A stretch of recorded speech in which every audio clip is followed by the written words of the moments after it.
Just stare at the camera, Daniel. No, I was gonna do something like this until you fucked it up. I was gonna be whenever you were like, all right, I was gonna count the 3 seconds and then I was gonna come up with the pencils or with the pencil for my notes. Oh. I had a whole deal I was gonna do and you screwed it up. All right. Just restart it. Just restart it. So just cancel the stream, then restart it. everybody forget the first 15 seconds. We're redoing it. Anyways, Josh, you were talking about a movie. Yeah, it was a movie that came out maybe a couple of years ago. Oh yeah. It was Speak No Evil. It's a Danish or Dutch movie, and it's a movie that just it stayed with me. Like, and I know it was very decisive amongst horror fans. Some people hated it. Some people got it and hate it, and some people like me, I thought it was just maybe one of the better horror movies I saw that year. What's it about? It's about a Danish couple who's on vacation in Italy, and they meet a Dutch couple. And the Dutch couple invites them to their country home in Holland. And they go, and things are off, and it continues to be weird. And it finally culminates in a third act that, Situation. absolute worst case scenario. Like, this movie is as dire of a movie that you can see. It goes to places that you didn't think it would go, and I loved it. I understood what the filmmaker was going for, and a lot of people had problems with like these decisions the characters make in the movie. I bought it. Some people didn't, but immediately, within 6 months, they announced an American remake, and the trailer just dropped. And I'm like, fuck that, fuck that, fuck that. And I watched maybe 30 seconds of the trailer, and it's got James McAvoy in it, who I like. I like James McAvoy. And he plays like the sinister character. And it's just like, they're going to miss so many things about what the original movie did right, because it is about like the Scandinavian politeness. And maybe it does help that I live in Scandinavia. This sort of passive-aggressive Scandinavian. And I don't know. Like, it's so crazy. I've never seen a movie get an American remake as quickly as Speak No Evil did. Like, within 6 months, they were like, oh, let's remake this for an American audience. Because it felt too dark for most American audiences that would see it. I highly recommend Speak No Evil, the original. It's mainly in English. Remakes miss anyway. That's true. I mean, they all miss, honestly. Not this one. It's hilarious how you. This one. 1 second, you beat me, because I was about to say, actually, it's funny because the movie we're about to talk about got a really good remake. It does. Surprising. Yeah, right. Yep. What's that movie we're going to be talking about, Paul? Oh, wait a minute. Let me I forgot. We're streaming. Yeah, we were just on Twitch, but now we are live. We're recording. Everybody's going to be able to hear our voices. Everything you say from here on out, Daniel, will be documented. Yeah. Fair warning, Daniel. Yeah, it will be documented. So, you know what I watched recently, like within the last week again? And that was the Paradise Lost documentaries. All three of them? Mm-hmm. Wow. The second one is kind of not needed. Yeah. Right? Yeah. It's that one felt like they were just dealing with like all the little groups that popped up, for support. yeah. And they focused on the one stepdad, who was kind of a character. Yeah. Did you ever watch him, Daniel? No, I never watched them. I heard of them, but I never watched them. So you weren't there to help the cause. I wasn't. But it's funny because I meant to ask you, what's that fucking Australian movie with the killer. Wolf He Creek. gets the yes, that's it. I couldn't think of the name of that fucking movie for anything a couple days ago. But I was talking to a buddy of mine about the shit, and yeah, Michael loved those fucking movies. I only watched the first one, but yeah, he had said that he watched all the movies, and he said there was like a show or something. He said that there was something Yeah, that was supposed to be. I think so, happening, and yeah. using the original people or something. So, but that was I liked it. I went into the whole deal with my buddy about it because I doubt he'll watch it, but I launched into it with him and told him about it. I liked it. Yeah, I think the sequels are supposed to be pretty good. I never saw them. We covered the original. We did. That's the reason I watched it. This is the first time I'd seen it. Oh, I bought that. I bought it back in 2005 when it just came out. You know, you'd heard rumblings of. It was good. Yeah. Well, speaking of good movies, today, well, shit, hold on, I forgot this. Welcome to Very Unreasonable Things, everybody, where we talk about movies poorly. He ain't lying. Half-assedly. Minimal effort. No, but I'm Billy Bone. Joining me is Josh Lindsay. Howdy, howdy. I had something I was looking for, a quote from this movie from Amy. And she tells Charlie at one point, because this movie's funny. It's at the very beginning. I was going to be clever and like, well, Bone, first you want sex and then you don't. But I couldn't find the exact quote. It's something along those. But yeah, howdy, howdy. Do you want to make love or not? Yeah. Well, first you want to make love. Charlie. Oh, and she's so fine with it. She's so cool with it. Yeah, she's like, y'all having a lover's quarrel? Yeah. Well, hold on, we're getting ahead of ourselves. Yeah. We didn't even. Now introduce Daniel. Yeah. Yeah, I got to introduce yeah. Daniel. So, and also is Daniel Sanders. I'm still here. Don't you worry. He's still a part of this podcast.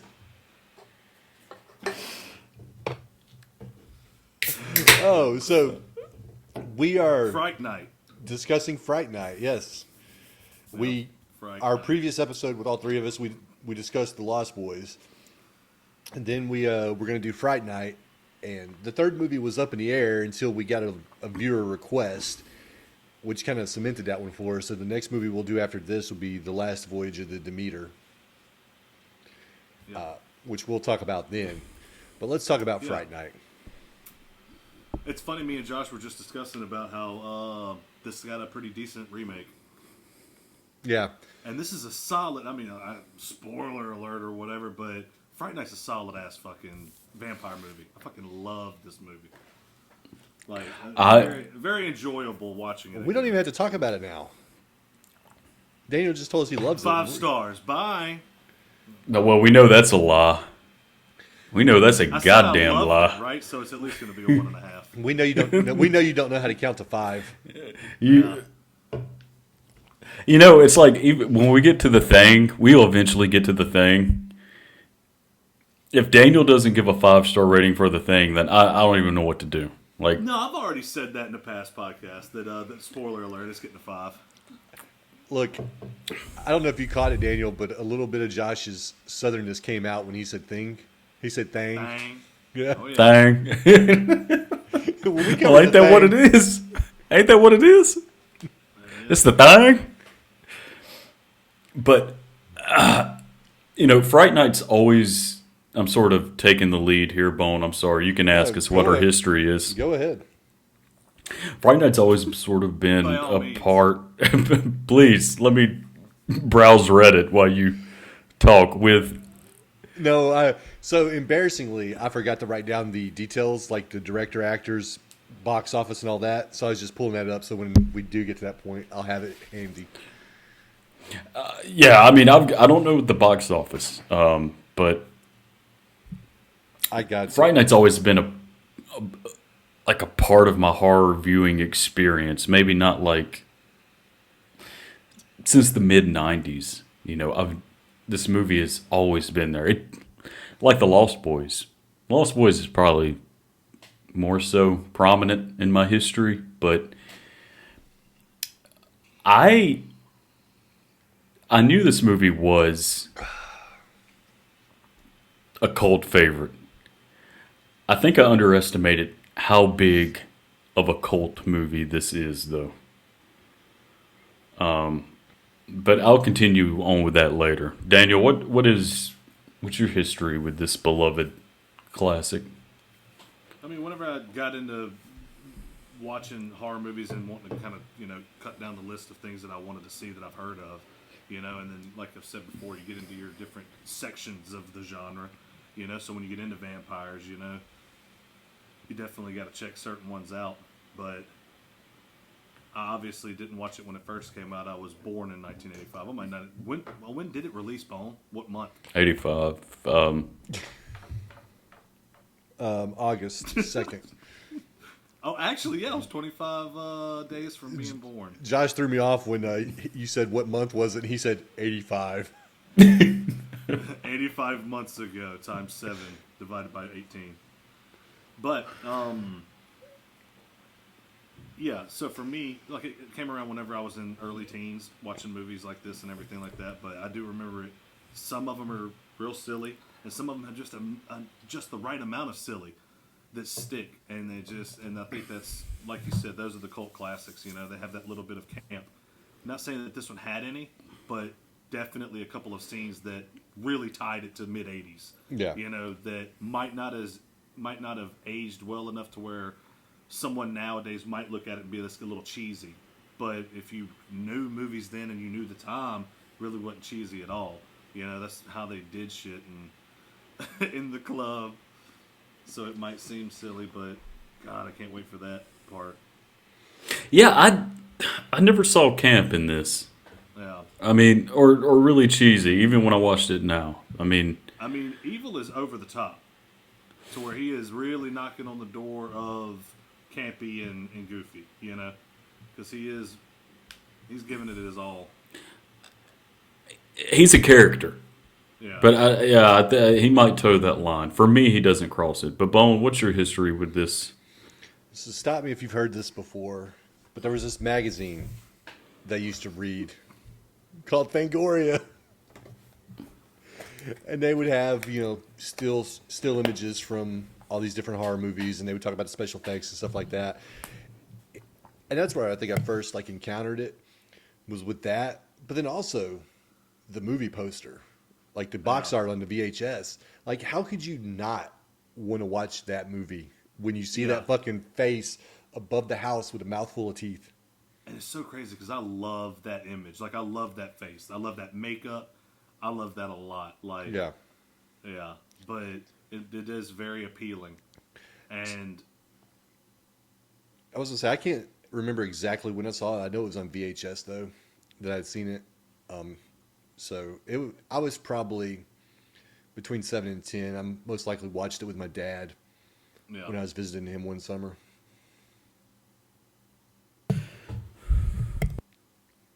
So, yeah, that's a little bit of my history with it. Let's get into some details about the movie, and then we can continue on. So, Fright Night, like I said, released August 2nd, 1985. 106 minutes long. Directed by Tom Holland, written by Tom Holland, and no, I'm not talking about Spider-Man. I'm talking about the Tom Holland. Starring Chris Sarandon, William Ragsdale, Amanda Bierce, who most people will remember from Married with Children. Yeah, Marcy. Yep. Stephen Jeffries and Roddy McDowall. It had a budget between $7 to $9.25 million, and it made $24.9 million. So there you go. That's the info. All right, Josh, take it over. Made a little money. Yeah, it would. If you adjusted for inflation, it's probably a decent sized little picture they have here. I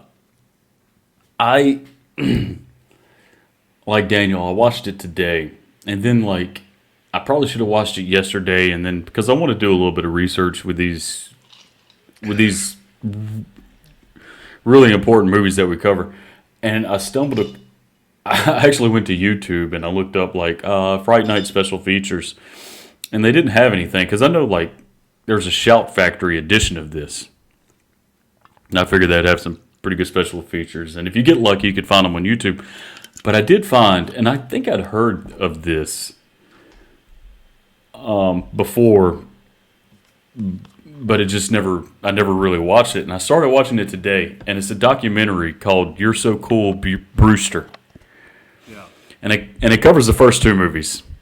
And that's like some ASMR you got going on over there, Bone. Like, Wait, did you hear it? yeah. Oh, yeah. shit. But Yep. You're So Cool, Brewster, and it covers the first two movies. I've never seen the second one. I need to watch it, and I especially want to watch it after I watch it this time, this Fright Night experience. It's 3.5 hours long.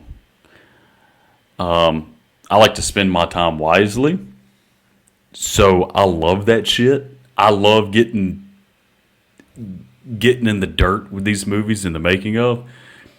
And look, it's a good documentary. It's well made. Like, I didn't watch all of it. I watched probably about an hour. And I was watching it right before we started this up. But when I said, like, I think this is like I know this is a cult movie, but I still think I underestimate how big the fan base is of this movie. And I don't say this insultingly, but everybody in this movie can eat for the rest of their lives just based on the fucking horror conventions they can attend as being like Fright Night cast. Mm-hmm. You know, Chris Sarandon, William Ragsdale, Amanda Beers, you know, especially Stephen Jeffries, who,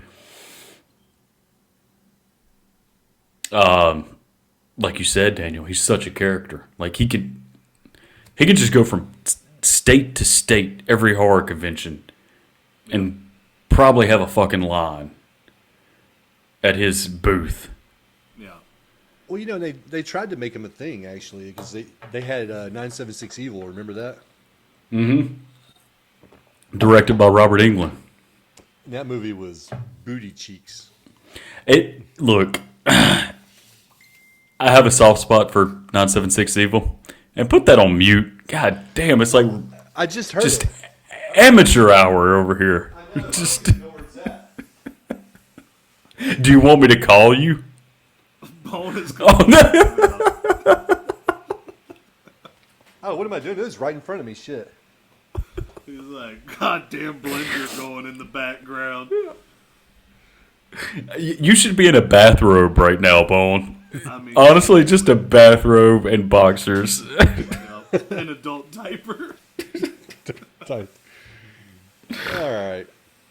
But Bone, we've covered a Tom Holland movie. Oh, God. Now you're going to ask me to remember, and I can't. Wait a minute. He didn't direct it. He wrote it. He wrote the screenplay. The Langoliers? He wrote The Beast Within. No, I just pulled it up. The Beast Within. Yeah. Yeah. But Daniel, did you ever watch The Beast Within? No. You know, me and Bone were doing those horror by states, and this was the Mississippi one. Yeah. And it's so funny because it's about cicadas.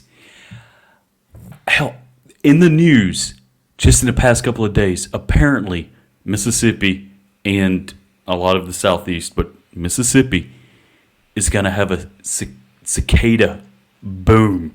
Like, they're going to be everywhere. Yeah. Like, That sounds something's happening with the insect world. It's probably like bad news, honestly. Earth dying, insects are dying. But yeah, That's crazy. cicadas. It's crazy because there's something called mayflies, and whenever you're up north, and there's literally mayfly season, and whenever you're running, I mean, they'll come through in a swarm. You'll go to sleep. The next morning when you wake up, your boat. I think I might have talked about this on the podcast, but I know I've told you all about it before. But the shit will be covered. Like, you're out there with a fucking shovel, shoveling dead mayflies, this fucking thick. It's crazy, and they stink immediately. It's death. It's bad. But so I don't know why bugs swarm in the weird ass ways they do, but it's trippy to experience that. I think George Carlin in his book Napalm and Silly Putty had a funny joke about napalm. Mayflies live only one day, Yeah. and sometimes it rains. I don't know. Getting back to Fright Night, that's a Carlin joke. That's not mine. I'm just saying. Blame one of the greatest ever to do it, not me. No, it couldn't have The been joke. couldn't have been your delivery. I'm sure your timing was atrocious. Well, when I read it in my head, it was gold.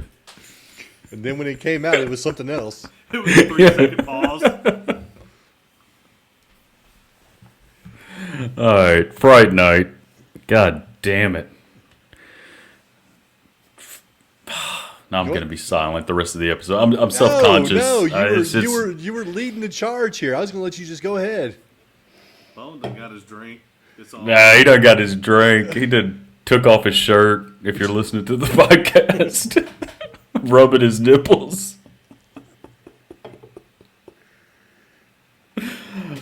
Look, Daniel can't be No. bothered. Look at him. He's just like, fuck these guys. I Oh, I was setting up my pillow. I didn't think that joke was going to, like, derail the podcast immediately. Sorry. But no, Tom Holland, man. I've never seen Class of 1984. I want to. It was on The Last Drive-In. Recently? No, a couple years ago. That's how I saw Okay. it. That's how I seen it. He wrote and directed Psycho 2. I haven't seen. I've seen Psycho 3 and Psycho. I haven't seen Psycho 2 or 4. So, fun fact, Psycho 2's good. I've never Yeah. seen a Psycho movie. Psycho. I like the Psycho movies. Yeah. I've thought about Three. buying the bundle, like when it goes on sale. It's funny because see, like 3 is whenever you get into crazy '90s horror, right? 80s. Where- 80s. Oh, my bad. Hold on. It is gonna be like late '80s, right? It was like 86, 87. Psycho 3. For Psycho 3. Okay. Yeah. All right. Because it's got Lawnmower Man guy in it. What's his name? Jeff Fahey. Jeff Fahey. And it is, yeah, it gets a little crazy. Yeah. But yeah, anyway, the Psychos are good. I like them. Like I watch them every once in a while. Like maybe every few years, I'll go through a Psycho kick. But, I just watched the first Psycho maybe in the last, like, 2 or 3 years. Is that the I've first never time seen you've it. Okay. Yeah. Yeah. I feel so bad, then. I'm not the only one. No. Anything to not make Bone feel bad is it's my goal. It should be. I don't want you to feel bad, buddy. it's black and white. It's right up my alley. I was telling Daniel, because you know, me and Daniel love some black and white movies. I know. I was gonna ask, have y'all ever covered just y'all two a movie that was, I don't know, in Technicolor? That's going to be our next step when we move to Technicolor. No, it's funny because we did a movie that was a 2022 movie, didn't we? Wasn't Underwater like fucking new? Oh my It god! wasn't in yes. Technicolor. It was in 3D color, 4K. Yeah. Y'all did cover Underwater. No, and y'all covered Deep Star 6. That's and right. Leviathan. And Leviathan. Yeah, don't forget that one because that was the Holy best movie out of the fucking block. shit. Dude, Bone, I don't know if we covered this in the episode, but I saw this fucking clip the other day on something, and it was talking about how in Leviathan, you can fucking see someone come down and wipe the camera. I didn't pay attention to that. Yeah, it's crazy because the fucking clip. I'll try to find it and send it to y'all, but like put it on the group chat or whatever. But someone straight comes down and wipes it, but shit's kind of moving so because I love got it. water on the lens, and they did it, and they were told to keep it in. They were like, just keep it in, no one will notice it. And it's funny because yeah, They didn't no one count fucking on Daniel noticed it for fucking Sanders. 30 years. Well, no, I saw someone else notice it, so I was the second person ever noticed it. But it is pretty funny. I've been thinking about watching Leviathan again, mainly because I just watched The Abyss, first time I ever seen it, Yeah. and for whatever reason, man, I do like the movies that are underwater with their little underwater bases and stuff like that. It's just cool. Yeah. For sure. It's like space, but not. Yeah, but wet. That's right. It's like, am I going to drown or am I going to implode? What was the? Y'all have all seen Zoolander, right? Yeah.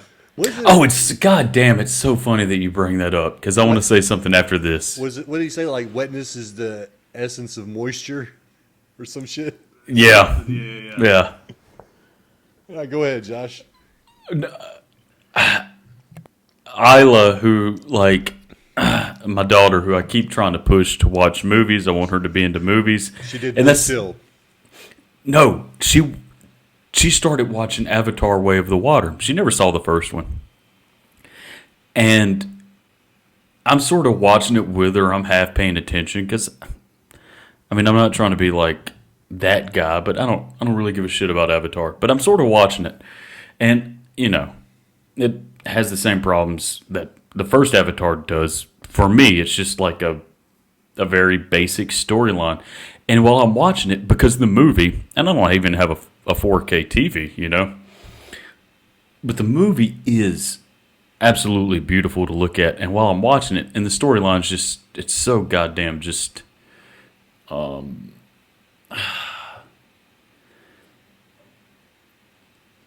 very base, kind of childish, kind of plain, basic storyline. I'm thinking like, how would I describe this movie? I'm like, oh, it's a Derek Zoolander movie.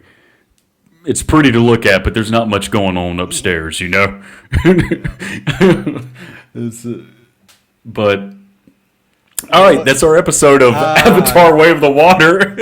I feel like that episode would not episode. I feel like that story would have been more interesting if Isla did do La Tigra or Magnum or what was the other looks? Blue Steel. Blue Steel, yeah. Well, I don't know if it counts, but she can't turn left. I mean, for whatever that's worth. Man, I think this story would have been better if somebody else told it. Again, my delivery tonight, fellas, it's not good. Isla's probably so disappointed. It's good. Oh, I see it in her eyes. Yeah, I saw it in Daniel's eyes while you were talking. Yeah. I mean, he fell asleep. This dude was like, "Why are we wasting time?" Avatar so much. He brings it up every chance he gets. Every time we talk to Josh, he's like, "Let me tell you about Avatar, guys." Yeah. Like Tony Khan. Hi, guys. I got a major announcement about Avatar. Yeah. I thought it was overrated, guys. No, I'm with you on that one. I've said it before and I'll say it again, I guess. I tried to watch the first Avatar and fucking fell asleep. Wasn't That's tired. long. I've seen clips of it. Yeah. I wasn't tired at the time, though. So it was just boring to me. Yeah, I mean, there's a lot of discourse online about like the lack of cultural impact the Avatar movies have. It's so funny though. The second one made maybe $2 billion. I don't know anybody who's seen it though. The first Avatar, same way, made $1 billion at the theater. I don't know anybody who went to the theater to see it. It's crazy. It's crazy. It's this phenomenon. Everyone saw it. Yeah. It does, but you don't know anyone who saw it. Like, is somebody fudging the numbers there? You know. Possibly. Anyway, I think it's just yeah. people that's on the same frequency. James You know? Cameron Yeah. using all his Hollywood pull. This is not an Avatar frequency. All right. So much so that we hate the last Airbender too. Remember, look, I was about to say, remember how confusing that was, but obviously it wasn't confusing at all. But it is crazy that all of a sudden it's like Avatar, this movie coming out, and it's like, yeah, I saw that. That's that cartoon, right? It's like, no, that's not the same thing. This is a whole new thing that this guy just made up about water creatures. And it's like, so he stole the fucking name? And those movies came out at the same fucking time. How many people you think went to the movie theaters not knowing Avatar was Avatar and thinking it was Avatar: The Last Airbender and were disappointed when they got there? It happened. It happened. So the question is, how many people you think it probably happened to? I'd say 3 dozen. 3 dozen. So 36 people were fooled. 36 people were fooled. And they're all great aunts. All of them are great aunts taking their fucking nephew. Yeah. The kid's trying to tell him, no, this is not it. And it's like, you don't know shit, you little child. Come on. Hey, you Hold still while I blow my cigarette smoke in your face. were talking about stakes in the movie, and I'm about to segue us back to Fright Night. Nice. I love a good segue. The movie, Make it count. Fright Night opens up, and it's got Peter Vincent on the screen, right? You know, Peter Vincent, vampire killer. Did y'all notice? And the whole purpose of it is just to introduce you to the character so you know who Peter Vincent is, because he becomes a prominent character later on in the movie, more so than he is in the beginning. And he's supposed to be established as this expert on vampires. He's the great vampire killer, blah, blah, blah. Famous. Yeah, but what he really is a horror TV host, which, you know, I'm all for that. Like, No, I think it's two different things. well, I was talking about, when I say I'm all for him being a horror TV host, I'm not talking about in the context of the movie. I'm just talking about in the context of I've come to appreciate horror host. Oh, yeah. And Oh, so yeah. that's why I'm saying I'm all for that. But yeah, he goes to kill a vampire. He's telling this little story about like vampires and everything, and he grabs a stake so he can stake the heart of the vampire. And he has it holding upside back- down. Yeah, he's got it backwards. Yeah. Yeah. Exactly. I was like, is that by design or is that just a That fuck it- up? It was by design. And it, like you said, I think it's supposed to sort of introduce us to the great Roddy McDowell, Peter Vincent. And you're supposed to kind of get the idea that Charlie is a horror fan, because even Amy tells him, she's like, oh, it's, Peter Vincent's on TV, Yeah. because you watch this movie and you're like, how the fuck is Charlie and Evil Ed friends? Are they friends? Yeah. Like, this friendship, it's so undefined. And but it is funny, though. It is funny because it does set up with Charlie liking horror. Then why would he need to go to Evil Ed to find out how to defeat a vampire? Yeah, that's what I was going to say, but yeah, Yeah. that's a good point.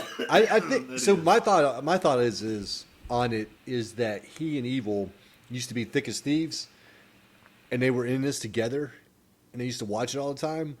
I think you're thinking of the remake. No, I'm thinking of both of them. Okay, And keep going. I think that I'm having to extrapolate this. Okay, I'm pulling this from something where you didn't necessarily see Nice. it. So Like the Patrick Bateman gif. I think they used to be like I said, tight, and they used to watch Vincent Price and these movies together and shit like that. But then Charlie grew up a little bit, got him a girlfriend, and kind of moved away from it. So while she knows that he's a Peter Vincent fan, I don't think his Peter Vincent fandom is as big as it was in the past. And I think he's kind of fallen out. And he's no longer in that horror scene like Ed is.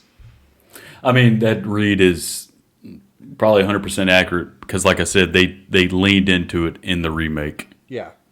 of how Charlie used to be a nerd and, he gets a girlfriend. Yeah. But I did like the cheesiness of how the old movie, he's pulling up the stake and it's backwards and everything. Yeah. And I really do like the fact that he's this famous horror movie guy, and then that was in his heyday. Now he's just, like you were saying, a horror movie host, Yeah. And one of the things that I noticed is that it tells you right out the gate that in this universe, how you have to kill a fucking vampire is by fucking staking it, but hammering it several fucking times. It's already scary enough to be they're asleep and you have to get that one fucking stab right. Yeah. This motherfucker is like, I think that I would just try to rely on sunlight. Fuck that. Having to sit there and strike this fucking hammer 5-6 times before they're fucking dead. Did anybody ever see the movie Dracula Dead and Loving It? Yes. Whenever it came out, I don't remember much about it, but I love Leslie Nielsen. Yeah, there's a joke in there about them stabbing a vampire, and they're stabbing wait. him multiple times, and there's Yeah. just more blood and more blood and more blood. Yeah. The only thing I remember about Dracula, yes, it just keeps coming. The only thing I remember about Dracula Dead and Loving, I think I watched it over at your house, Daniel, like way back in the day, is Master. Mista. Yeah. It makes me want to watch that now. It's been a while. It's been a long while. Oh my god. All right, moving on. Sorry, Yeah, you're good. So, like I said, we get introduced to Peter Vincent. He's on the TV, and then we get introduced to two of our other main characters, Charlie and Amy. And Charlie and Amy are on the floor beside his bed, making out. Charlie's trying to reach his hand up her side, and she keeps stopping him. She's like, "No, Charlie, I told you no." And then they have a little conversation about it because obviously Charlie's trying to get some. Charlie's trying to have sex. Yeah. He's like, it's been a year. We've been going out over a year or almost a year. And then she's like, "Well, I'm scared." And then she finally gives in. She's like, "Okay, let's get in bed." And now Charlie's she changes her mind real quick. Yeah, she changes her mind. Now Charlie's got the green light, all set up to get some. And he looks out his fucking window. And he sees his neighbors bringing a coffin in. And this is a year in the making. Yeah. And he gets distracted that easily. And yeah, exactly. And he's just fucking out of it. At that point, he doesn't want anything else to do with Amy. He's sitting there looking at this fucking coffin. So he's retained enough of his horror fandom to know that there's something up with this coffin being brought into the house, but not enough, like Josh said, to know how to kill a vampire. Yeah. But then Amy gets mad at him anyways, and she gets up and she leaves. She buttons up, and they go downstairs. And Josh had alluded to this earlier, right in front of her fucking mom. She's like, "First you want to make love, and then you don't." Yeah.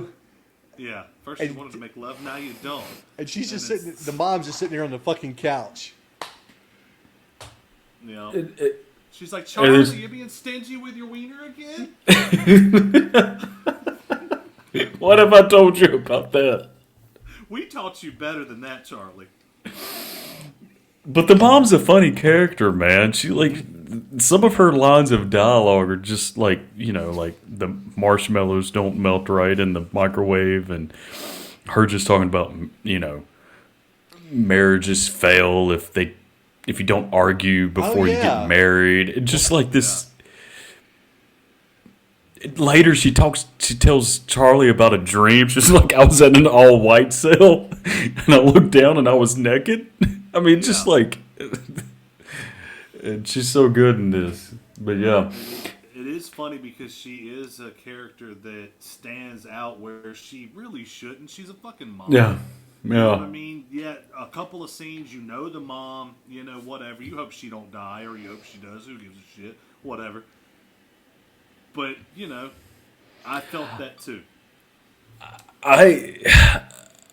Yeah, me personally, I'm glad she wasn't like, when you get to the end, I'm glad she was at work. Yeah. I don't know, because she was so innocent in all this. But it is funny, though, because I kind of get being distracted by a coffin being carried by two guys into a cellar. I mean, it is so goddamn odd. Let me ask you this. Is that Josh, who has a daughter, understanding that? Or was Josh able to put himself in the shoes of virgin Josh, who never got any, and was desperately trying to have sex? Okay, It look. could have been a fucking alien spaceship landing, and it's like, I don't give a fuck. Yeah. I'm going to... I fucked up with the Carlin joke, so let me fuck up my favorite comedian joke, Louis C.K. Louis C.K. said that, he was talking about having sex. He was like, a woman can just decide right then and there while you're having sex, I don't want sex, get off me. To where a man could be having sex, and the woman show him a picture of her beheading his mother, and he'd be like, "That's fucked up, baby. When I finish, we're going to have a talk about this." So yeah, Virgin Josh would be like Let's have sex by this window so I can look at this coffin. Yeah, exactly. Yeah, but it is funny because, like I said, it is nitpicky, but it is hilarious. How it's like, why wouldn't he? He completely let himself get completely distracted. Yeah. If it did distract him a little bit, why didn't he say, "They're carrying a fucking coffin"? Isn't that strange? And then hope that doesn't distract her from then continuing to go have sex. Look, Charlie has been in this situation before, though. She's been like, okay, I'm ready. Oh, yeah. And then Amy's not ready. Charlie's done this before. He's played this game before. So at this point, the coffin is more interesting than the game. Yes, because he knows that, like, he's only getting, like, above the clothes types, Yeah. He's going to lightly touch side boob, and she's going to be like, okay, I'll do that. And he's going to cum his pants, and, like, and that's just... It's just a big mess. Yeah. Baby, that's fucked up. When I finish, we're going to have a talk about that. So...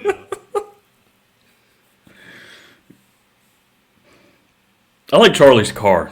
It seems realistic. What? Because it's like half painted. It's like gray. Yeah, it's half painted to make you think that he's driving a piece of shit when in reality this man's driving a Mustang. It's Tom Holland's, yeah. That starts right up. Years old. It's only a 16-year-old Mustang. It's not like it's fucking 30 years old and the paint's fucking falling apart. Yeah. You know? Because I thought about that myself. I'm like, you know, it'd be crazy if in 1985 those cars were just like, you know, that's an older piece of shit. You know, the 59 is where it's at. It's funny because they were using Tom Holland's car. And you could tell, like, I don't know if this is... I didn't hear about this in the documentary, but, like, you know, Jerry tells Charlie later in the movie, he's like, I destroyed your car. And we never see the destroyed car. You could tell Tom Holland was just like, I want my car out of fucking danger. Yeah. In this movie, it's like, we're just going to write my car off. Yeah. You know. We get to meet Evil Ed also, like in his first, like, kind of like opening sequence. And I can't remember, where was it at? How did he meet Ed? Or not how did he meet him, but how did we meet Ed? I think it's leaving class, right? Yeah. He's fell in trig. Yeah, that's right, yeah, he's fell in trig. And Evil is acing it. I don't know if he's acing it, but he is passing. He's a smart guy. You kind of get the idea that,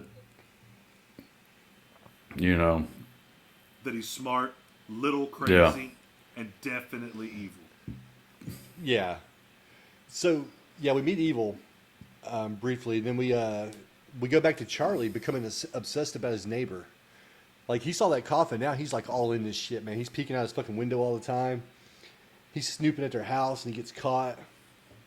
Oh, yeah, he's full-blown surveilling these fucking people. Yeah. Well, the next day, he tells Evil about this. Evil's, you know, nonplussed about it. And then we cut to, like, this weird diner restaurant. And Amy's trying to talk to him. And he hears on the news that a woman had been found murdered. Because he had heard a scream. Yeah, fuck, I thought they were at the mall. Yeah, it was some kind of diner restaurant. Because they had booths and they were serving... It's... and I put this in my notes, I think. Yeah. Yeah, because before then, an escort comes to Jerry's house. Yeah. And, you know, Charlie sees her, you know. And then he hears a scream that night. And then he gets the murder. Hears about the murder. When they were at that diner restaurant and he pisses Amy off for, like, the last time, she grabs a burger and smashes it in his face. Yeah. And I put in my notes, because I remember this scene so vividly.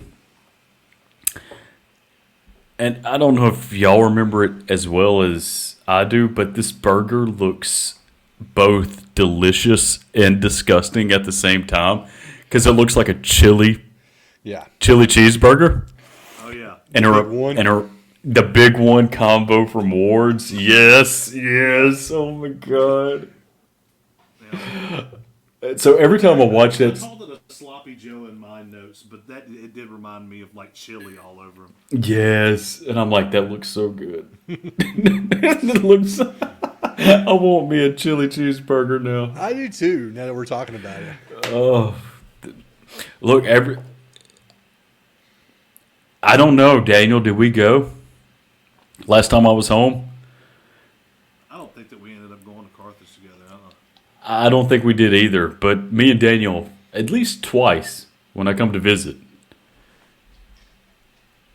at least one time, I know we've gone specifically driven 2 wards just to get a big one combo. Yeah. Oh yeah. I think that we've done it a couple times. Yeah. And it's so crazy, man, because, like, I fucking had one, like, a week ago, I think, or something like that, because we went to Carthage. You know? I'm still here. So, it's just... Well, you're not in Carthage, though. Well, yeah, but I'm just saying close enough. But whenever we end Yeah. up going to Carthage, it's like a no-brainer. We know we're hitting wards, you know? Because they're not everywhere. I think No, they're yeah. like McGee, and that'd be like 30 minutes, but when we go to Carthage, we got people in Carthage we're seeing, like her dad Oh. and shit like that. So we're there for a reason. Wards is just a plus. We're not going to go, you know, to fucking McGee that's like 30 minutes away for wards. You know, I'll drive Yeah. 20 minutes to go get Buffalo Wild Wings or some shit, you know, but I'm not driving 30 minutes for fucking wards. No, and there's It's not something. that good. Look, There's something that hits different about the Carthage wards, though. You know, that shit's been there forever. Oh yeah. I would drive 30 minutes to get Wards over driving 20 minutes to get Buffalo Wild Wings. Yeah, I guess you would probably think that. You used to live right beside Buffalo Wild Wings. Or were you a Wingstop girl? I used to love Buffalo Wild Wings because me and Josh used to go all the time. You remember that? But then it just like, it Got took a old 'cause you turn. burned it out. It took a turn and it just wasn't as That good as tends to it used to be. Whereas that Ward's burger, that chili cheeseburger, that's always been the same. Like, you know what you're getting with that. It really is. And It's crazy. And I'm not gonna lie, like, I'm afraid to go to the Buffalo Wild Wings here because, like, Oh, you haven't checked out the Buffalo Wild Wings? nope, every review I've read said it's horrible. Oh shit, Yeah, that ain't good. yep. So I haven't been to it. But yeah, it's funny because a second ago we both started kind of talking about, you know, him surveilling the house and everything. But like Yeah. Josh brought it back because there was a couple things missing. But it is funny because he is not hiding shit. Most people, you know, they have something set up to kind of hide themselves a little bit. Mm-hmm. His ass is full blown, straight out the window, in the other window, binoculars, fucking Cheetos, and porn. Well, He's on a real stake out here. he is, and Jerry's not doing a very good job of hiding his vampirism from Charlie. Like, you think the key to his survival, or to a vampire's survival, Yeah. is secrecy. Like, Exactly. people not believing you exist, not you going and fucking biting into a woman's neck right in front of your kid neighbor who's got binoculars. Yeah, I mean, this kid's watching you obviously through his fucking window. Yeah. And you're about to bite this bitch.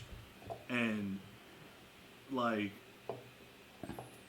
you said, you should be way more secretive to be able to live this long. Now, no one Oh said my how God. long he's lived, but it could only be 45 years. He just got turned into a fucking vampire like 10 years ago. And, I don't know. Anyway, fucking... Okay.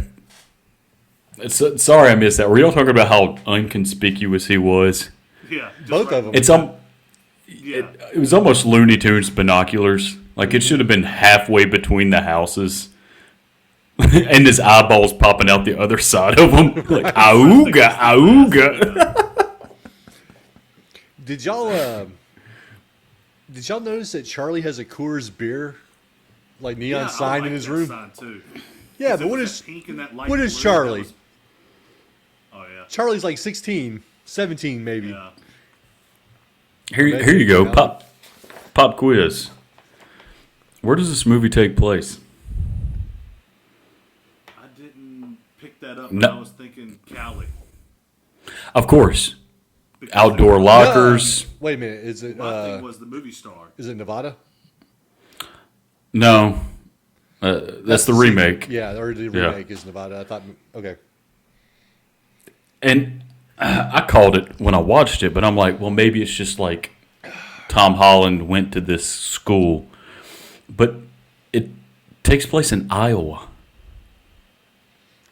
Well, Iowa is a hotbed of vampire activity. Well, I think Holland was maybe going for like Middle America, Where the Where you vampire could- resides. Exactly. Yeah. Missouri, if you recognize that as a state. Which I don't. We don't collectively as a podcast. But no, because he knocks over an Iowa mug when he gets the pencils to stab him. Oh. And then when I was watching the documentary, William Ragsdale mentions it takes place in Iowa. And I'm like, in the 80s, Nightmare on Elm Street, this movie, Karate Kid, it takes place in South Dakota. Y'all didn't even know that. No, it doesn't. It takes place in California. I know that one doesn't. You might catch me on these other ones, but I know Karate Kid takes place in California. Yeah, I know. Yeah. Where else would there be a valley? South Dakota, motherfucker. Everything's valid, yeah. East Valley Street, Carthage, Mississippi is The where South. it takes place. The South Dakota All Valley Under 18 Karate Tournament. Just a bunch of cornbread-fed farmer boys just beating the fuck out of each other. Right. Yeah. But yeah, not very conspicuous. Fucking Chris Sarandon. I mean, we're going to eventually get to him. But I got to say, because we're there now, he's so fucking good in this movie. Mm-hmm. He's so fucking good. Like, you leave this movie, I finished watching it, and I'm like, man, like, Roddy McDowall as Peter Vincent's amazing. Stephen Jeffries is Evil Ed, but you leave thinking about Chris Sarandon. I don't think there's a bad actor in the I movie. feel like he stole No. the show. Yeah, Even- there is not. Even, and I noticed this when I was watching it, but even like the familiar, which, if you don't know your vampire lore, that's his helper. The dude, and I can't remember what his name was, even though they mentioned it multiple times. Billy Cole. Yeah, Billy Cole. Billy That's right. Cole. That's right. Even like Kind of like him. a cool character. Yeah, he's menacing. Like when you see him. Yeah, he's funny. When Charlie finally brings the detective over, Yeah. the detective, you might recognize him as Bruce Willis's Sidekick and sidekick in Die Hard 2. yep. Yep. Yeah, that's right. Billy Cole is making so many faces to beat the band. Like, Charlie's like, he's got a coffin down there. And this actor is just fucking hamming it up. It's so funny. Yeah, it is hilarious because they know that he can't just go blabbing that shit. He's going to seem like a psychopath.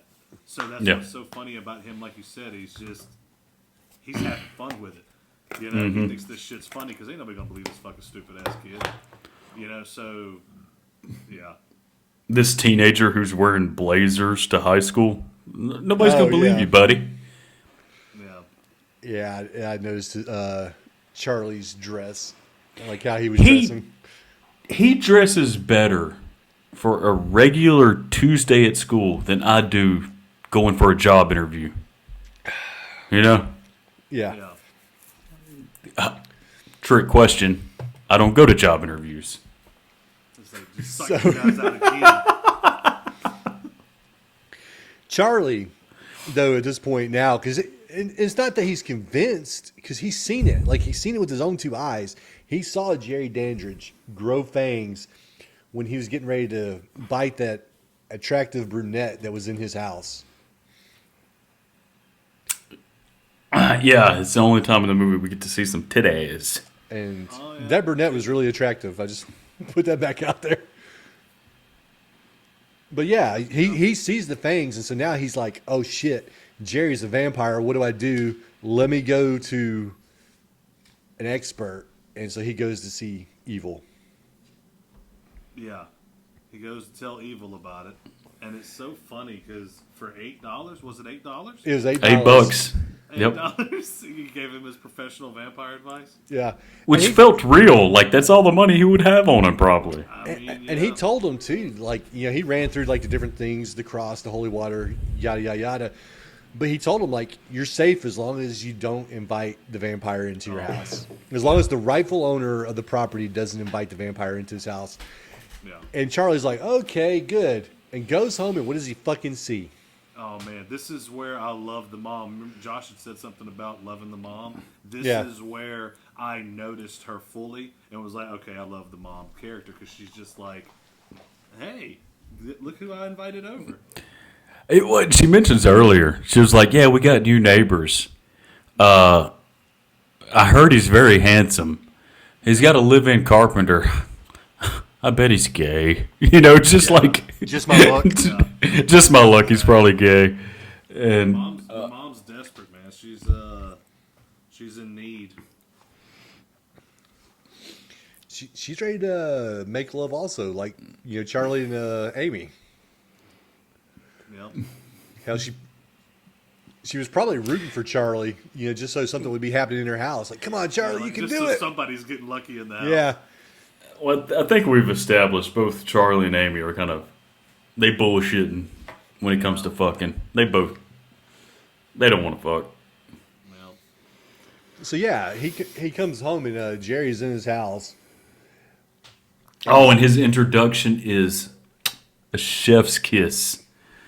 Like, you just see his hand on the, the chair, and you don't see him. You see his feet. And Jerry's outfits in this movie, it's like he walked out of a cartoon.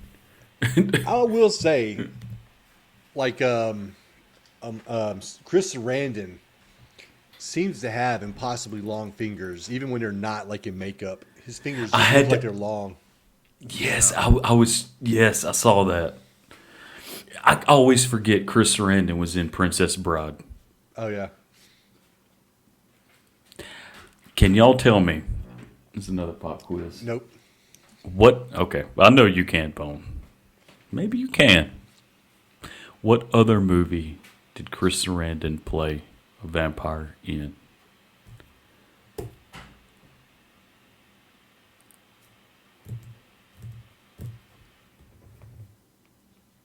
I don't know. It came out. If I tell you the lead, you're gonna know it. It came out in '96.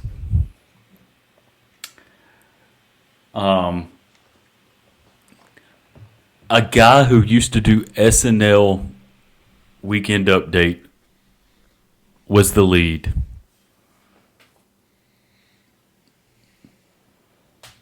Vampire in Brooklyn. Was that it? Or No. I tell you what, this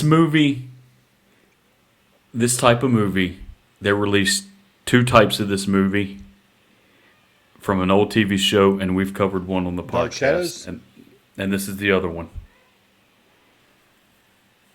No, that wouldn't be old enough. It's a TV show, and they released two movies around this time.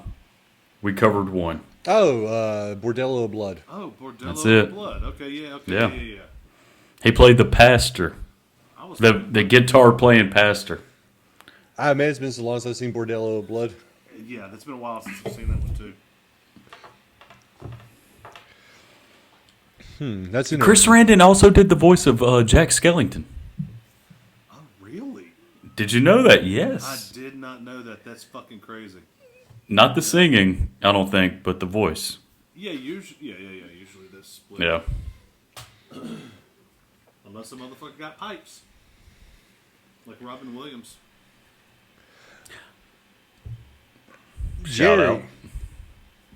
I can't remember, and I just watched this, which fucking Shout out to sucks. Robin I was Williams. like, what the fuck ever? Where are we at in this? Yeah, where are we at? There's some shit happening, and we got to talk about it.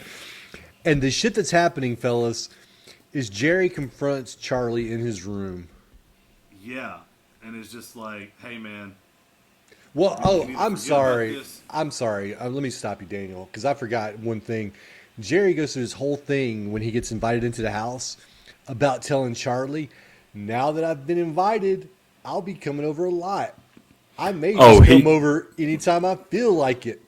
With your mom's permission, of course. Yeah, and then she's like, "Oh, sure, anytime." No, but at this point he doesn't need his mom's permission because he's already been invited.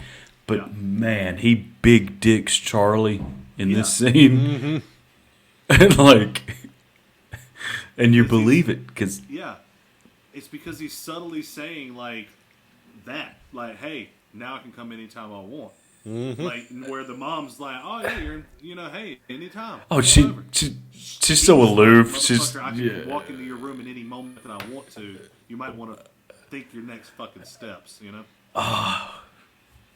But I also like the fact that he doesn't just go straight into, okay, well, we got to kill these neighbors because then that puts attention on them, So, but then he does other shit later that throws that theory out the goddamn window.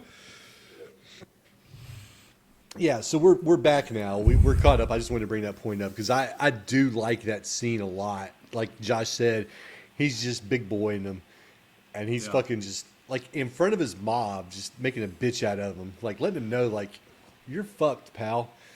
And so he confronts Charlie in his room. Yeah, and he real quick, one thing I want to say, and then let Daniel or Josh jump in. Dude, I don't know what it is about the fucking scene. I just love it when he pulls Charlie's door shut and he breaks it. And he it's the mom's. The mom's door. Oh, is it the mom? Oh, sorry. Well, anyways, when he wedges the door. Yeah, I just like that. I don't know, for whatever reason, man. It's like a subtle show of strength. I know. That fucking mom is asleep, though. Like, she is sleeping. Because these people are not fucking being quiet. Mm-mm. Oh, this mom takes Ambien, man. No. She takes Valium. She takes Valium because she offers Charlie one. Yes, she does. I got it in my notes. I do too.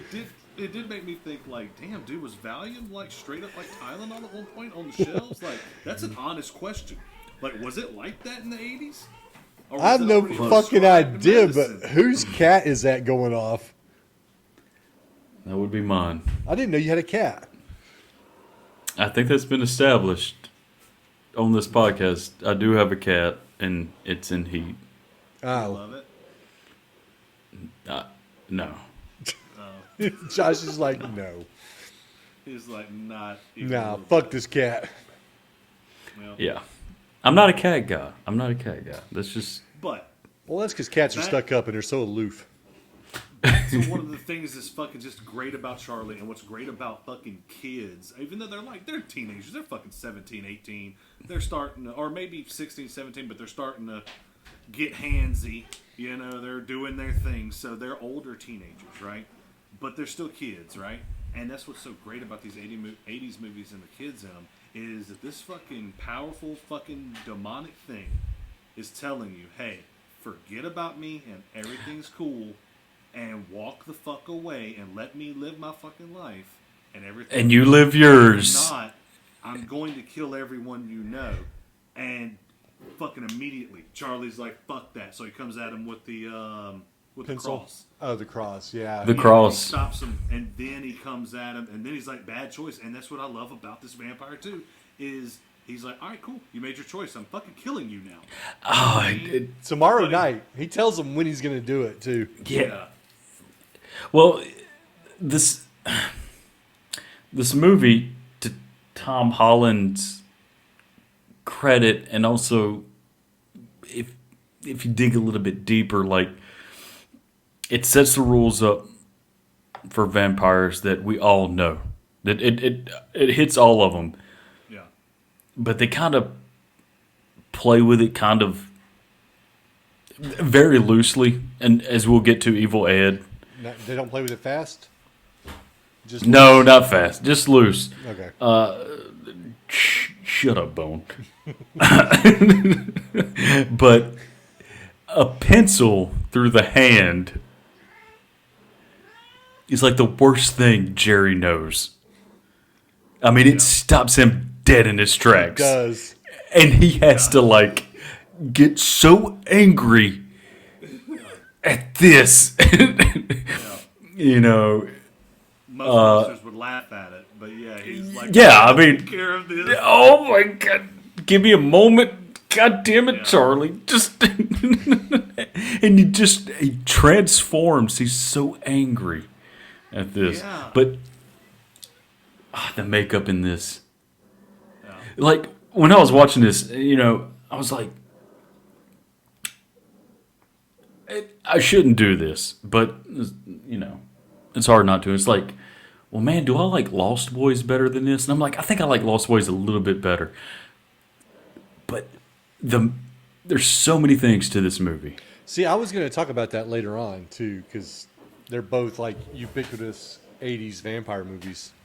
Yeah, I think these are the two. When you think of maybe Near Dark, I think that's to a lesser extent, though. I think the majority of the people know these two movies. I agree with you. I think your horror fans know Near Dark, but your average movie viewer knows Lost Boys and Fright Night. And I think it probably goes Lost Boys, Fright Night in terms of just cultural significance. But man, the makeup in this is so goddamn good. Like the transformation, like with Chris Sarandon in this scene. Mm-hmm. Yeah. They did a really, really, really good job because that's something that I took notice to too. Because obviously he gets stabbed and he's immediately lost it and he's fucking full blown true self, right? Yeah. And then as he's calming himself down, they're flashing back to Charlie, and they did, I think, 3 different sets of makeup, and then the last one was just him with his fangs with no makeup, and you saw him a little bit, and then he covered him up and started talking. I loved that because it slowly transitioned from full makeup down to nothing, and then he left out or whatever. But I thought that was done really well. Yeah. That whole confrontation between the two of them was it was just good. Like, Yeah. it's, and I know that there's a lot of nostalgia involved when we talk about the 80s. We probably remember things more fondly than what they deserve. Well, we weren't adults suffering from Reaganomics, Yeah. so yes, we're gonna hold it. But Yeah. Fright Night Suffering is from full-time jobs and fucking families. Fright Night's just such a well-made movie. It is. Like when you watch it, man, it's just like it's easy to get into. And this is I've been thinking about this a lot recently, and I think I've talked about this with Josh. Maybe I don't know if me and you've talked about it so much, but a movie that's like an hour and 45 minutes in the 80s seems to pack so much into it. Whereas a movie now that's an hour and 45 minutes, you're like, well, shit, I still need another hour and 20 minutes to explain to me what the fuck's going on. Yeah. We're not getting the same economy out of our movies like we used to. Yeah. And it is funny because I was going to bring up the time too, that it is an hour and 45 minutes. And what's crazy is the vampire hunt begins immediately. Like Immediately, the first yes. fucking scene, Yeah, he it's sees just- the coffin. Yeah, it's established that Jerry's a vampire from the rip. Yeah. But Yeah. then And then they take their time to set up the rest of the movie though, because it doesn't just speed into it. Like we speed into the fact that Jerry's a vampire, but then the rest of it, like for the next 45 minutes, you've got Charlie trying to prove that Jerry's a vampire, Jerry threatening Charlie, telling him like, "Hey, I'll kill your fucking family. You better watch out." yeah. Until we get to later on where people start dying finally. Yeah, and what's nice is because they were good with their time, we're able to have several different encounters with Charlie and Jerry. Mm-hmm. And it's not just like, oh, I saw him once, and then the next time we see him, we got to be killing him. It's, I think there was 2 other encounters on the in between from that.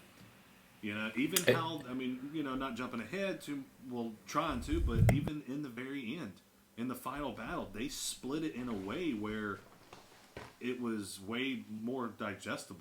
Like, I don't know, it didn't seem like the last battle was going on for too long or anything like that. They even split that in a little bit and managed their time in that final, like, showdown to keep it interesting. Like, they just did so many things right with the way that they did this movie, And even having like Charlie's friends who, you could speculate on like, is Ed and Charlie even friends? Because, I mean, there's a weird dynamic there that, like Bone alluded to earlier, like there's probably a history there, but they care about Charlie. Like they want to help him. Not necessarily that they believe him, but they want to help him. Yeah. At first they're, as one would, my neighbor's a vampire. Yeah. They're a little bit,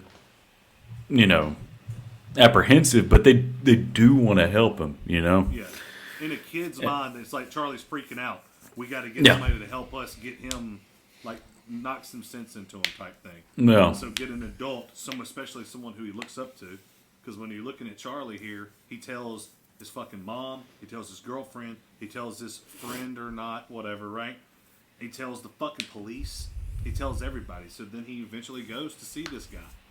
And he tells him he don't believe the shit either. He goes to the guy you're talking like, about, it's he all goes to Peter lies. Vincent. And it's like, no, I don't believe in that shit either. Well, at first, Peter Vincent tells him he does. So, since you're there, because that was the next spot we was going to, Charlie goes to meet Peter Vincent, who we find out has just gotten fired from his TV gig hosting Fright Night. Perfect timing by Charlie. Yeah. Yeah, one day later, and he would have been fucked. Yeah. Oh, yeah. Fucking 1 minute later. Really? Would have been in his car and gone. No shit. So, yeah, we get Charlie meeting Peter Vincent. Charlie tells Peter that, he asks him, he's like, do you really believe in vampires? And Peter's like, yeah, I do. And they have that conversation, but, Peter Vincent's like, yeah, I can't help you. And then, God. Go ahead. No, I was just going to say, like, how Roddy McDowell plays it and how the character is he's such a self-serious actor. And, you're a fan wanting an autograph. Yeah. Well, I've just been fired, but you're obviously a fan of me.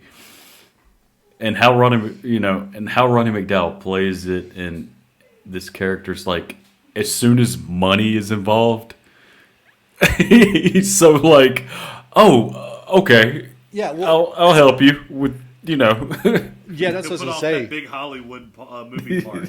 Yeah. Iowa. Who was it? It was Amy and Ed. They go to visit him after Charlie does, and they're like, our friend thinks that his neighbor's a vampire. He's obviously fucking crazy. Can you help us? And then, like Josh said, he doesn't want to have anything to do with it. He's talking about this movie role he's got or whatever. And then Amy's like, well, I can pay you. And he's like, how much? And she's like, I got $500 bond. And he's like, okay, I'm in. I'll get my thanks. And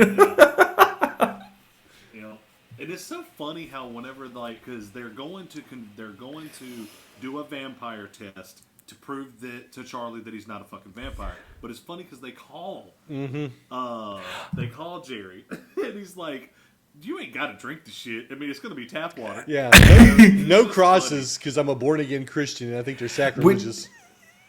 Yeah. Which is that a thing? I don't know. You're asking. I don't know. I know we're all three not born again Christians. We are born Christians. Yeah, we were born. Yeah, we came out of a womb.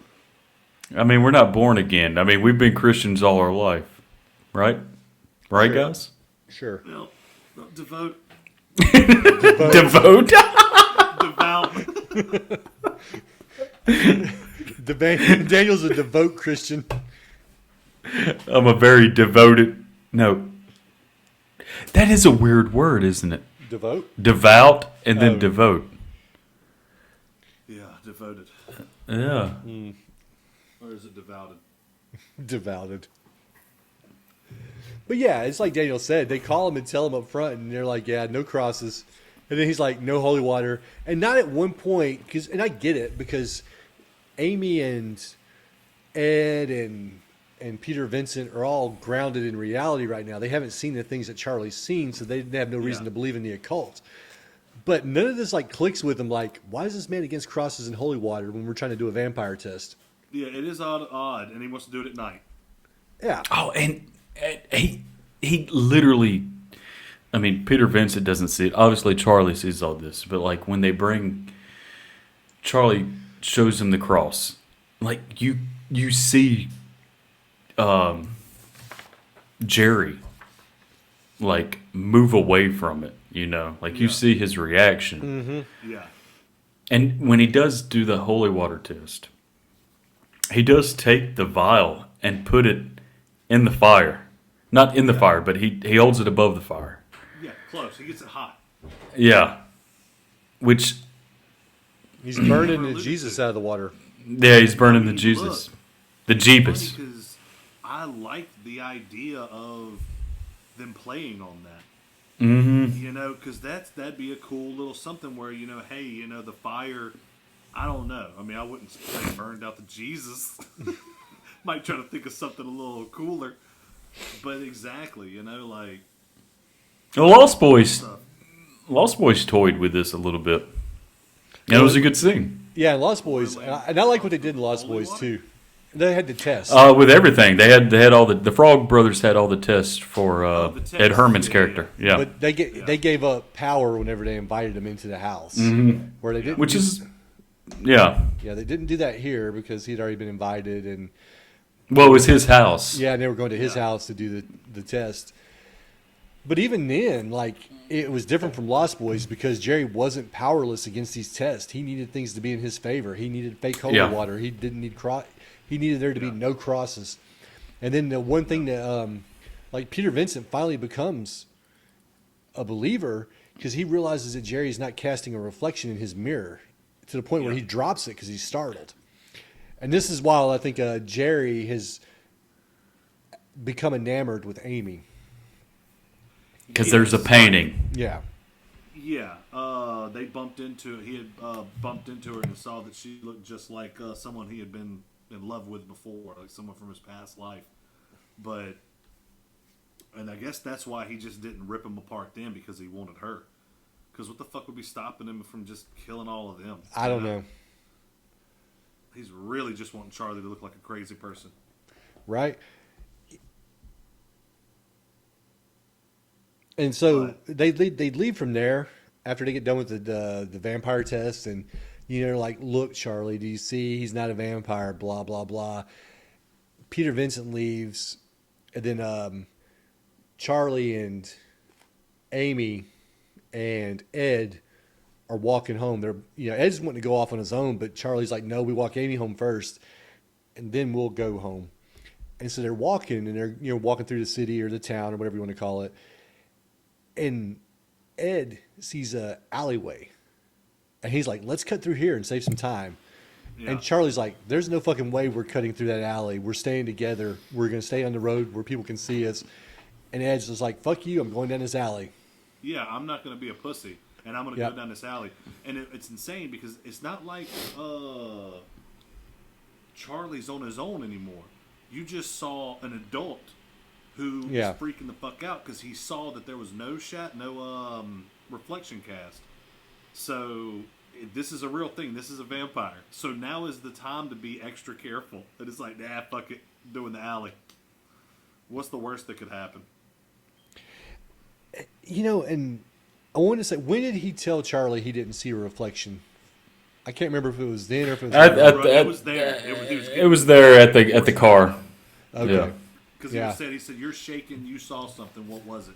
And he's like, you're right. That's why I was saying, the Amy and Evil know that, or at least there's another person that said they saw something crazy. This guy might be a fucking vampire. So the leading expert is saying that, yes, this fucking person's a vampire. So you think that he would have been a little more careful than to not go down the fucking alley. Yeah, exactly. When we get Evil, he goes down the alley, and he sees Jerry walking towards him, and so he just starts running. And apparently this alleyway is connected to a maze. Yeah. Because my experience with alleys are usually they run from one street to the other between buildings. Yeah. But in Iowa... It's pretty easy to find your way through. Yeah. In Iowa, they turn into a bunch of, like, catacombs or something. Yeah. and you get lost. And so Evil's running from fucking Jerry and eventually turns down a dead end. And, Jerry doesn't just fucking bite him. He tells me, he's like, hey, man, I can change all this. These people that are laughing at you, that are picking on you, they're giving you a hard time, I can give you power over them. All you got to do is accept it. This is really kind of like a beautiful scene. When I was watching that documentary, Chris Sarandon was talking about, like, Tom Holland coming up to him before they shot it. And they're like, hey, don't be menacing in this. Be sweet. Yeah. And the scene's going to play so much better because you kind of get the idea of who Ed is, and you get the idea even before this, and like when Jerry's sort of offering him up like a better life. Yeah. It just plays so well. I mean, this scene's so good. And again, like, Jerry wears this coat throughout this movie that is the most 80s coat that's ever existed. Yeah. It's funny because I like it, right? I like it because, like you said, it's very 80s, but also it's like it's a coat / cloak. Yeah. So it works for him, and it really does complete his vampire look. Like, until he fucking tries to play all innocent. I forget, we might have already went over it, but it was one time whenever he was like trying to play innocent, and he had just like the white fucking sweater on. I think we're past that, but yeah, that's like, he looked odd like that, knowing that he's this monster. But he's got a fucking like tennis sweater on or some shit, Oh, his outfits in this movie are all of them. Later on in the movie, he's got a white dress shirt. Yeah. With just buttons randomly placed throughout the fucking shirt. You can't miss it if you watch it again. 1780s. Yeah. So I got this little thing I wrote down when we got to the point where Evil gets turned. Yeah. And it's a comparison between the two movies, between the two prominent 80s vampire movies, right? Lost Boys and Fright Night. And what I wrote down was the Lost Boys. Those are the types of vampires that we all want to be. Like, if we could be a vampire, we all want to be the sexy fucking vampire from Lost Boys, like David and his crew, riding dirt bikes, hanging out at the fucking boardwalk, watching muscular sax players jam. When the reality is, getting kicked out the boardwalk by a fat security guard and Well, no. willingly going. no, I was gonna say the reality is we'd probably end up more like Evil Ed, fucking nerdy vampires. Oh, yeah. Without a doubt. Josh would be pushing his glasses up his Probably. nose. Well, really, what happened was... Hang on. Let me tell you something. It's like, actually, the blood congeals more at 2 a.m. No, but I'd probably fucking luck up and turn into one of those vampires that are fucking zombies. In that fucking Last Man on Earth. Oh, yeah, the last man on Earth. There's zombies that are like lame. No, they're vampires, but they're like They're zombie-like. zombies. Yeah. They're slow, they're mindless. They just sit there and beat on the door all night. Yeah, Morgan, it's come out. Morgan. funny because I was telling Bone, I was like, if you were to pause a 10-second clip of that and ask anybody what kind of movie am I watching, all of them are going to say a zombie movie. But anyway, that was just a little throwback joke. But we all know that I would sparkle in the sun. I can only play baseball when it thunders. I just want to point out a connection between a franchise that is near and dear to all three of our hearts. Peter Basketball? Vincent. A franchise. It should have been a franchise. It should have been. Peter Vincent tells Charlie, kids today don't care about vampires. They care about killers in a ski mask going around killing virgins.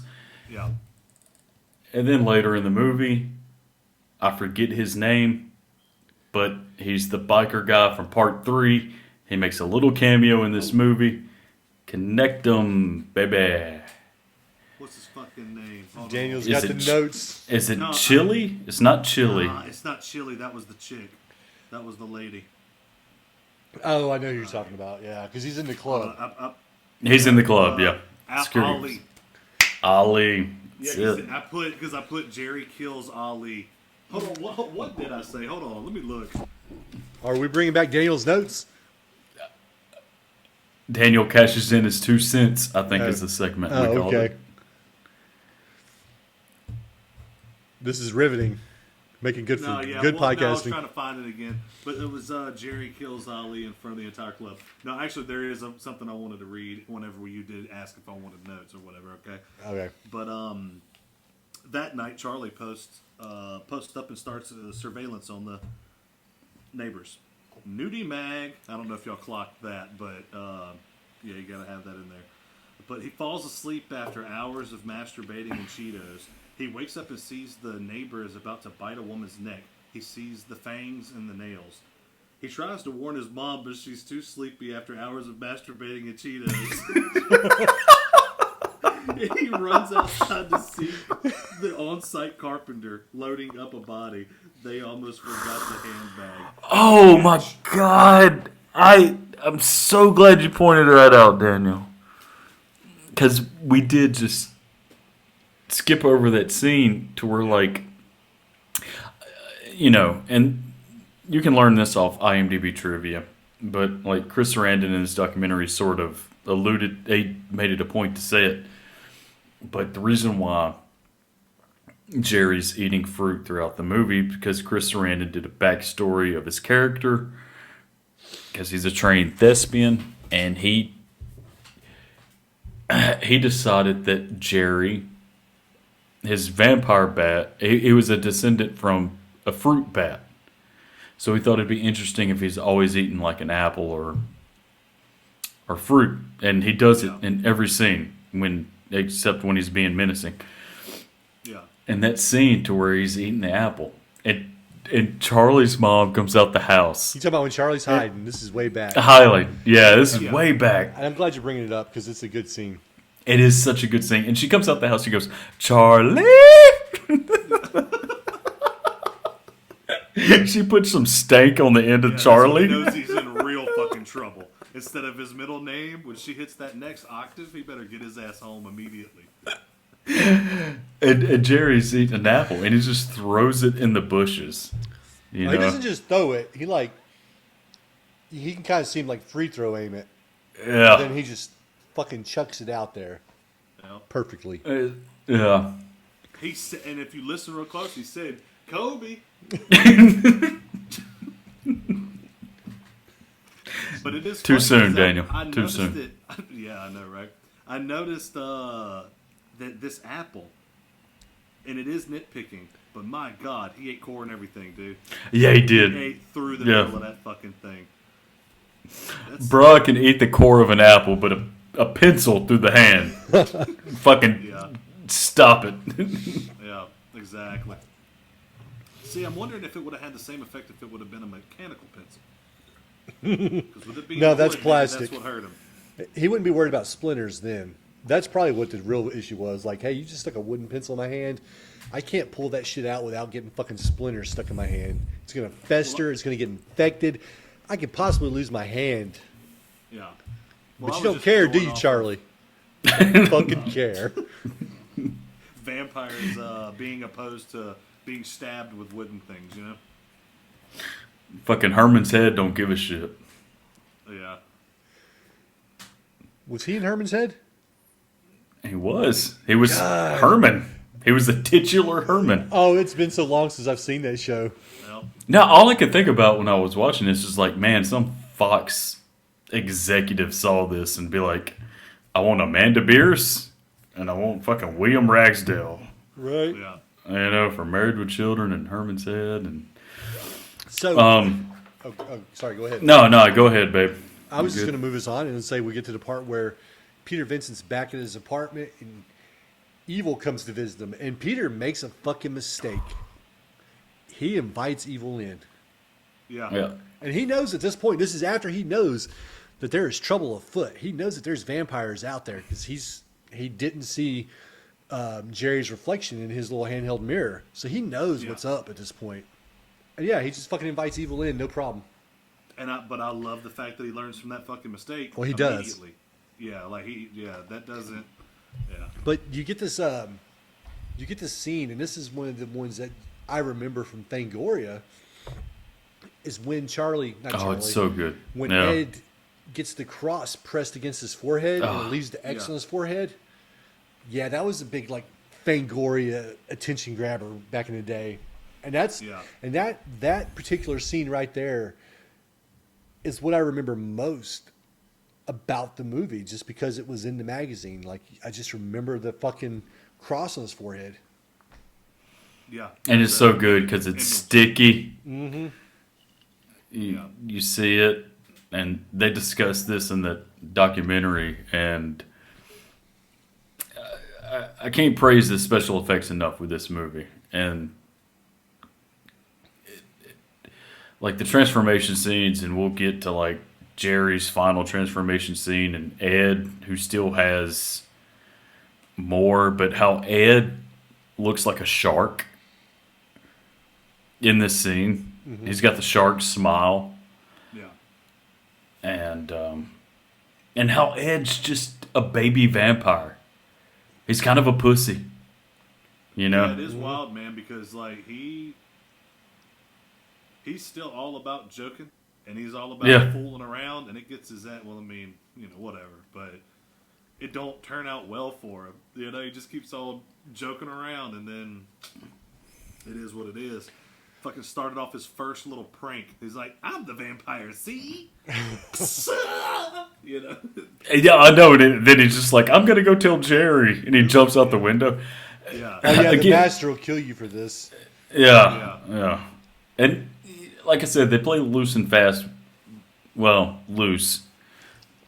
Bone pointed out, they're still not fast. They're still not fast, but like they're just at cruising speed. Yeah. Because Ed converts immediately and Amy doesn't. Amy, when we finally get there, like it takes time for Amy. It is so funny though. Ed wasn't a virgin after all. No, he definitely was. Right? Maybe the virgin thing makes it last a little longer. Maybe his great aunt probably put out for him. So,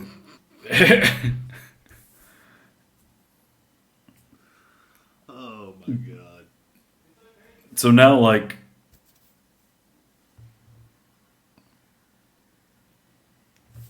what?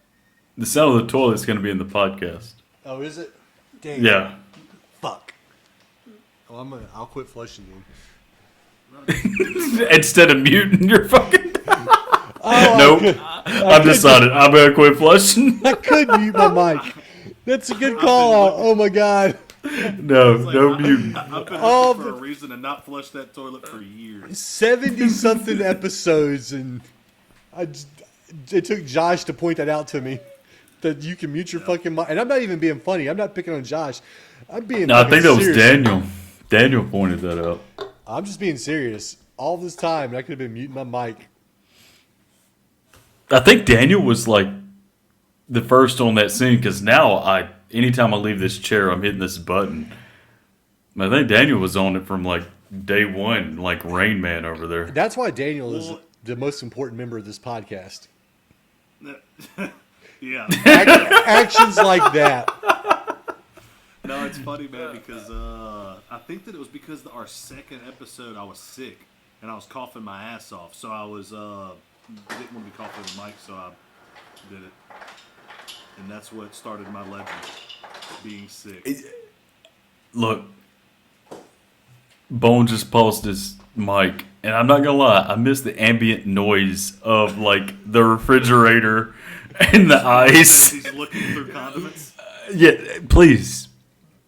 Bone, unmute your mic right now because I like that sound. Just when you're going to take a piss, won't you mute it? Oh, so you want to hear me pouring the whiskey? I the do. sweet I do. sour I like mix? it. I like it. I like it. I like it. Oh, There we I'm go. tell y'all what, gentlemen. This has nothing at all to do with the podcast, but I'm really feeling like some tacos tonight. There you go. Are you gonna go to a special place, or are you just gonna get Taco Bell? Now I'm gonna go to this place over here close to where I live. They make some fucking kick-ass tacos. There's a place called like Torchy's Tacos or something like that. I've seen. I think Yeah. in Texas. I like Is that Torchy's. Where you're going? No, I'm not going to Torchy's. Torchy's is like novelty tacos. Yeah, I've never been to Torchy's. You should go. Like it's worth trying. They have a taco called the Trailer Park, and what it is, it's a fried chicken tender with like lettuce and cilantro and other shit on it and cheese. But then you can get it Trailer Park trashy style, where it's the fried Crystal chicken. meth? It's the fried chicken tender minus like the lettuce, but it has like the cilantro and cheese, and then plus queso cheese on top of it. Hang on. Queso cheese makes everything better. Fucking Trailer Park trashy is divine. Let me ask you this: like, you're talking about like a soft shell taco, right? Yeah. Yeah. Which if you get like authentic Mexican tacos, at least It's a soft shell. Yeah, I know. my Hard shell is experience- very American. Yes. Yeah. Hard shell is American. We have recently, like, the best thing I know that me and Honolulu can make is she's a vegetarian. I am the opposite of that. But we make refried beans burritos. It is, oh my god, like it's the best thing. Burrito? Hey, you know, Yeah, pretty much, yeah. You know the good thing about Torchy's? Honolulu could still eat there because they have a vegetarian taco, Ah, the Mohawk or the Mofoc or something like that. look, in Stockholm, like Mexican food is not a thing, right? But about 3 weeks ago, Reese, I mean, anybody who's listened to any of these episodes, he's been on a couple. We went to like this. There's only like maybe 4 or 5 taco places here, like proper. You can go to a place called Taco Bar, and it's like, Sounds legit. yeah, I mean, they're trying and they're not there when it comes to Mexican food. But when we went to this place that was like in the center of Stockholm, but it was like you had this proper restaurant above it. It was almost like a secret restaurant, honestly. And I've been to a secret bar in Berlin, and it was the craziest shit. And this almost felt like like one of those type of speakeasy restaurants to where Yeah. like proper restaurant up top, you had to walk downstairs, and it's the most authentic Mexican restaurant I've seen here in Stockholm because it was like plastic chairs, bad lighting, and Stockholm is bougie, This place is opposite of bouge. It's fucking fantastic. We just took shots of tequila and drank Corona and fucking ate tacos, and it was so good. When are you coming back to the States, Christmas. Chris? Oh, damn. Shit. That's right. It is that rotation, isn't it? Yeah. I was going to say that we should all try to go down to like New Orleans together one weekend, but it'd be hard for me to get off during that time frame. What if I give you enough of a window? Maybe. How long are you going to stay when you do come? Oh, 5 Josh days. is staying. I mean, I'm gonna stay as long as I can. Honolulu might have to go back. I'm gonna stay as long as I can. I mean, it's gonna be like a month, Yeah. if So, as long as it works out. just saying, like keep me posted when you're trying to figure out times. Oh yeah, Because the last definitely. time sucked. I mean, it's very selfish for me to say playing your vacation around me. But it did suck ass, man, because we got like fucking 3 days or 2 days. Oh, I know. That's I know. more, That's that's it. more than what I got. Of it. The big fucking zero. I know. I know, man. I know. Josh went and hitchhiked to fucking Tyler, Texas, like I asked him to. Selfish motherfucker. I don't know how I would do on the highway with my thumb up. Not good. Not good. Damn. So let's talk a little bit more about. Let's talk a little bit more about Fright Night. Daniel's getting agitated. Look at him. He's got that look on his face. No, not at all. I just. He's was like, trying "Fuck to you, remember where we were. motherfuckers!" No, I was trying to remember where we were, and it's actually we're getting to a good part. No, we're at the club. We Yeah, skipped over the club. Wait, no, we were at the club. The club, which is named the club. Yeah. Love it. Discuss. Well, you know, in Gone Girl, I don't know when's the last time y'all seen Gone Girl. Back when it came out. Yeah. Oh yeah, Ben Affleck owns the bar he owns in town. It's called The Bar. Love it. Just The Bar. They keep it simple, you know. Y'all were talking about it earlier. I will say this, and I'm not saying go watch the. Oh, fuck! Josh just stepped away. Good goddamn. I'll tell you, Daniel. Josh will just have to suffer on his own. So, what I was going to say though is that in the new Roadhouse, and by no means am I saying go watch it. It's a bad movie. I guess there's parts of it that are entertaining, but it's not a good movie, right? Yeah. But anyways, the fucking Roadhouse in that movie. You remember the name of the Roadhouse in the original? Yeah, that was the Double Deuce. The Double Deuce, yes. Yeah. So there's a Double Deuce in this movie, but it's like a restaurant or something. Yep. The Roadhouse in this movie is called Roadhouse. Yeah. And that's just, oh man, that was so fucking stupid. And part of me misses it being called the Double Deuce. Did you ever watch Squidbillies?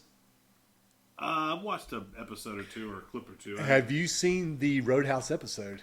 No.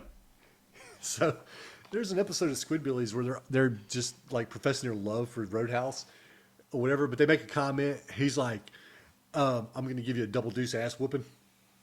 Yeah. And so, yeah, See. when the Roadhouse wasn't Yeah, named a I've Double never seen Deuce, how can you give out a Double Deuce ass whooping if your Roadhouse is called Roadhouse?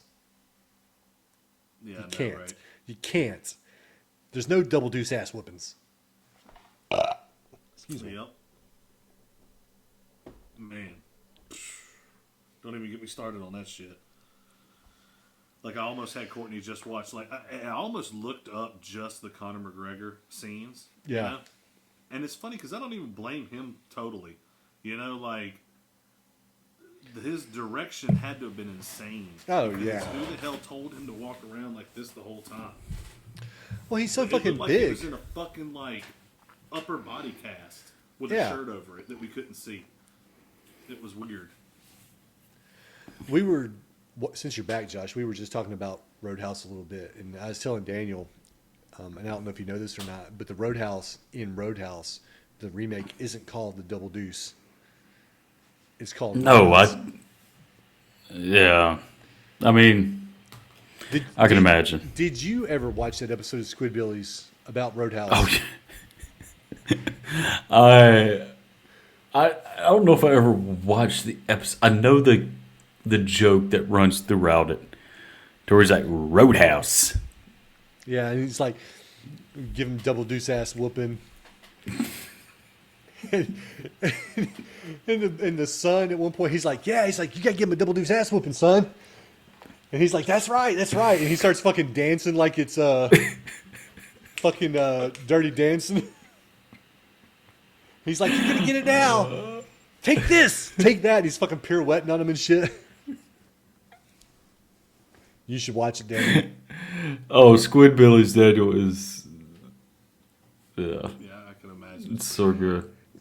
All right, but let's keep it moving the here. club. Let's- The club. The club.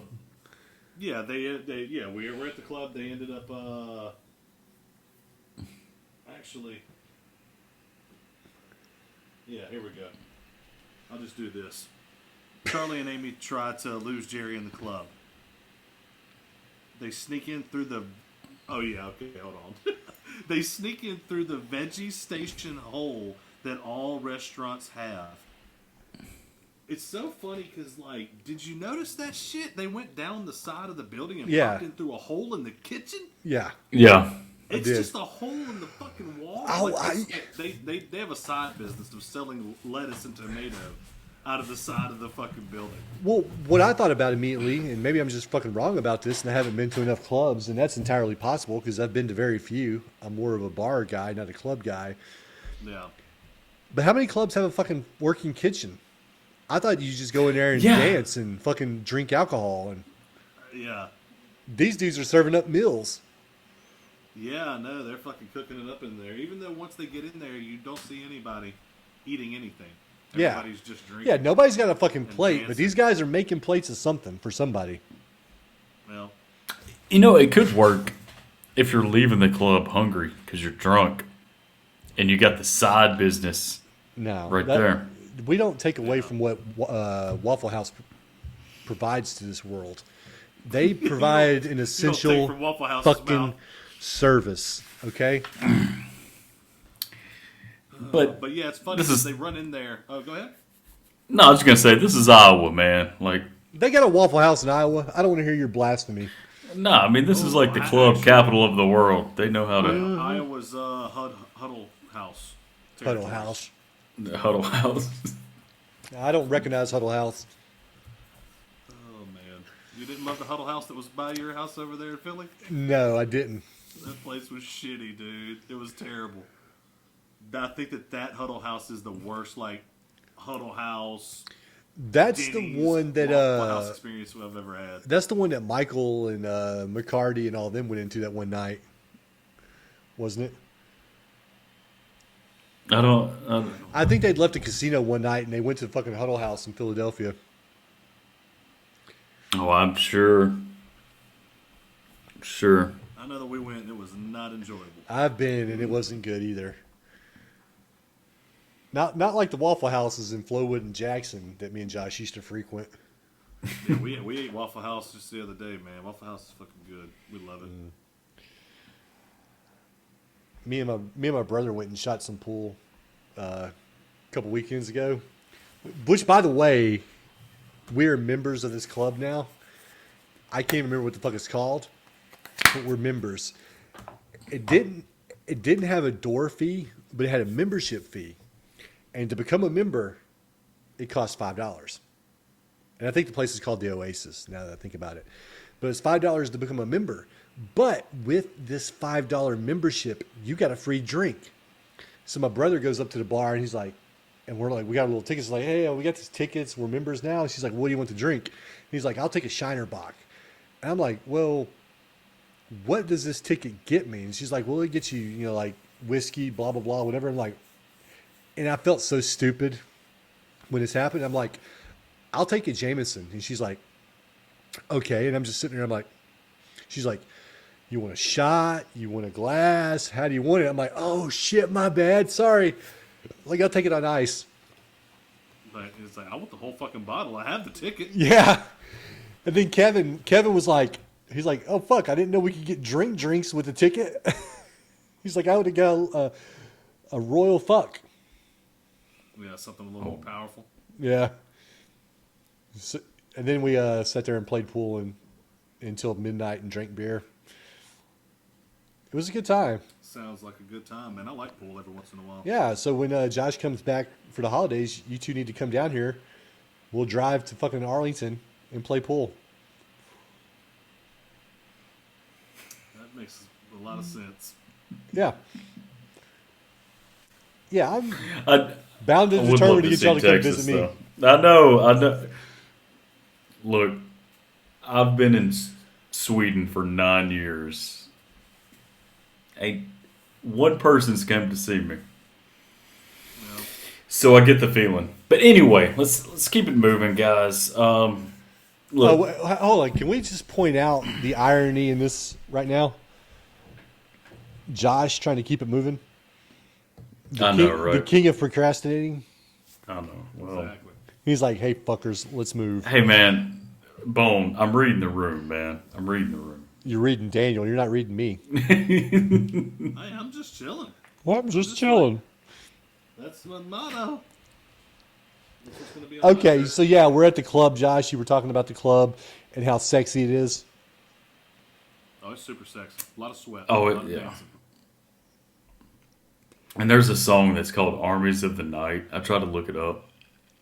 It's kind of a low-key banger. But I couldn't find it. But yeah, so Jerry seduces Amy here. Yeah. You know. She gets away from fucking, what's his face while he's on the phone with the police again. Yeah. You know, that's the same fucking note I got, Josh. Jerry seduces Amy at the club. He has Amy rub his ass. Yeah. I guess to make her feel better for like rubbing all over her. Because he I did guess. something and I don't But know he what has the a fuck hold of he was her hand doing. and he has a fucking caress in his ass cheek. Yeah. His left ass cheek. It's because Charlie has a flat ass, and Jerry's like, "Won't you feel something?" Some Why don't you get with a man with a real ass? Not that little Hank Hill ass. Fucking Charlie's But gonna have yeah, to get it's them too butt late, man. implants. Yeah, it's too late, dude. It's so funny because in that fucking scene, whenever he's starting to seduce her or whatever, and then they do the thing where she kind of like goes away from him, but then he summons her back. When they flip back to her, it's done because her hair is all it's- fucking feathered out and her collar's Yeah. popped or something. Or it's not really popped; it's like tucked to where you can see a bunch Yeah. of neck. Yeah, And the only it's so, just like that in one twist. And The it's like, only- We got to see it. she's all his now. the only thing missing from the scene is a members only jacket. Because she has a very 80s hairstyle, Yeah. like Daniel was talking about and Yeah. everything. Like everything that's happening in this scene at this point is very 80s. But let me ask you this before, because this literally just fucking came to my head. You were talking about Jerry's clothes, right? And Jerry's wearing this sweater. It's kind of a loose fit sweater, you know, meant to, I guess, you know, be sexy and everything like that. But is that the same kind of fucking sweater that Michael Douglas was wearing in Basic Instinct? Oh, it definitely could be. Definitely. You know what I'm talking about, right? Oh yeah, this is like the collar is the whole sweater's 2 sizes too big. You know, but you got to push the sleeves up. Mm-hmm. You know, and it's thick. That's all I wanted to say about that, Daniel. I'm sorry. Oh no! I mean, I can't recall the Basic Instinct sweater. I love the shout out to So the that's Basic where I'm Instinct out. sweater because it is. Yeah. It smells like cigarette smoke, and it's nobody would wear that now. That's how I felt about Jerry's sweater. I'm like, nobody'd wear that. There's so many choices of wardrobe in this movie that you cock an eyebrow. Like everybody outside of Charlie, he's just wearing basic blazers. Yeah. I mean, Just like a regular high school kid. yeah. Yep. Yeah, so Don Johnson. like like Josh said, Jerry seduces Amy, and they end up leaving the club together. You know, Charlie tries to stop him, but he can't because I've been there, Charlie. Yeah. I've been there, buddy. Yeah. And it's crazy because whenever they do try to stop him, that's whenever it comes in. We were talking about earlier, where Ali pops up and he gets fucked up. And it's crazy because it's not even like he just powerfully hit him to where he could have been knocked out or whatever and secretly breaks his neck or anything like that. It is full blown fucking monster Yeah. attack in the middle of Yeah. everything. And everyone's just losing their fucking minds. Charlie should have then been like, hold on, you 8 people. Bad guy's gone. Wait for the police to show up and tell them what you saw. You know, like get some Yeah. backup here, you know, and then you can get the police and the army and shit on your side. But he's like, fuck it. No one's believed me up until here. I'm just going to keep running. there's a murder in This- this club. Nobody will buy it. 2 of them. This is where Jerry decides to full blown blow his cover. Yeah. Like You were in the middle of this club in Iowa, and you're just like 600 years of living in darkness. Fuck it. Right? That's right. Yeah. Caution to the wind. He tells Charlie before he leaves, though, he's like, hey, you and Peter Vincent come to my house, just the two of you. If you ever want to see Amy alive, you'll fucking show up. And so Charlie goes to catch Peter Vincent and be like, hey, we got to. And he doesn't know that he's had this interaction with evil at this point. You know, he doesn't know what's going on here. He just knows that Jerry has Amy and they got to get her back. And part of the condition of getting her back is that both of them have to come to Jerry's house. So he goes to Peter Vincent to try to convince him to come with him to oh my God, why am I drawing a blank on his name? Jerry's house. Jerry's house. Yeah, Jerry's house, Jerry's kids, you know. Yeah. Baby's kids, we don't die, we multiply. God. And Peter's like, no. He's like, I'm getting the fuck out of here. He's like, you're crazy. But Peter eventually has a change of heart, and he shows up to help Charlie. And Full-blown character. Mm-hmm. Yeah, he's got his fucking box with him with all his equipment and everything. He's ready to go. Like, I don't know what it was that made him change his mind. 'Cause, like, at least in the, I know in the remake, they gave him motivation to change his mind. Because Jerry is the vampire that killed his parents. But here in the original, there's no such thing. He just has a change of heart. And he's like, I'm going to go help Charlie with this situation. Oh, I mean, he's a 68-year-old bachelor. No. Come on. What you got to live for?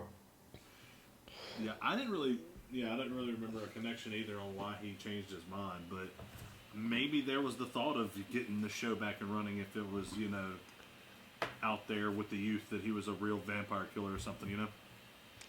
Well, it worked out for him then. Yeah, because he got his show back. I have that in my notes later on, too. Like, how did he get his show back? Like, what happened that all of a sudden made his show be popular again? Do you think that we're missing a deleted scene, maybe? Or a scene that they wanted in there that they ended up not putting in there, and that might have bridged that gap? Possibly. Because it is weird. He's like, fuck you. Now, obviously, he's like, please, please, please, you're the only person I have. No one else believes me. And like you said, you know, it could be as simple as him changing his heart, but... It's the Princess Leia begging monologue. Yeah. Help us, Peter Vincent. You're our only hope. Yeah.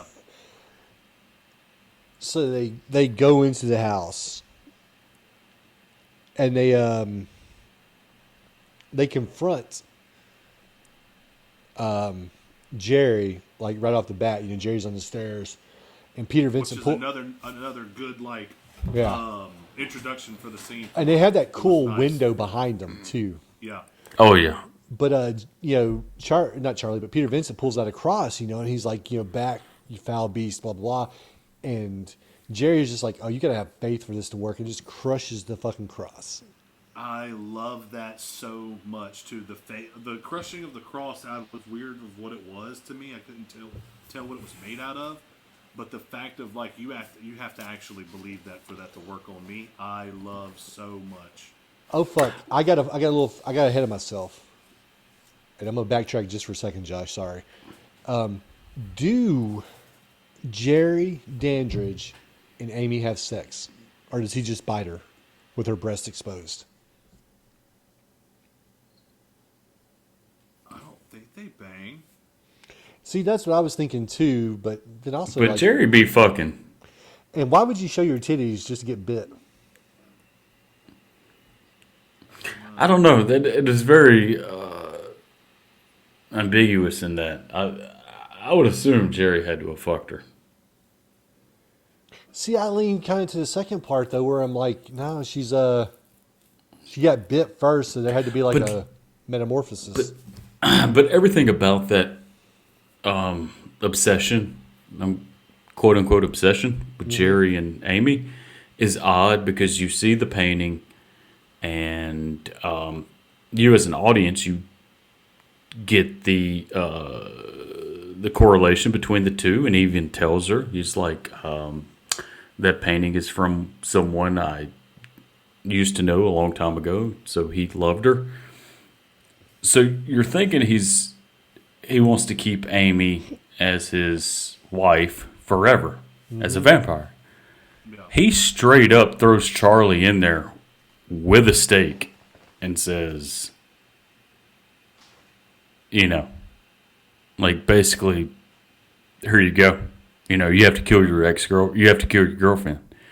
Yeah. And it's such a weird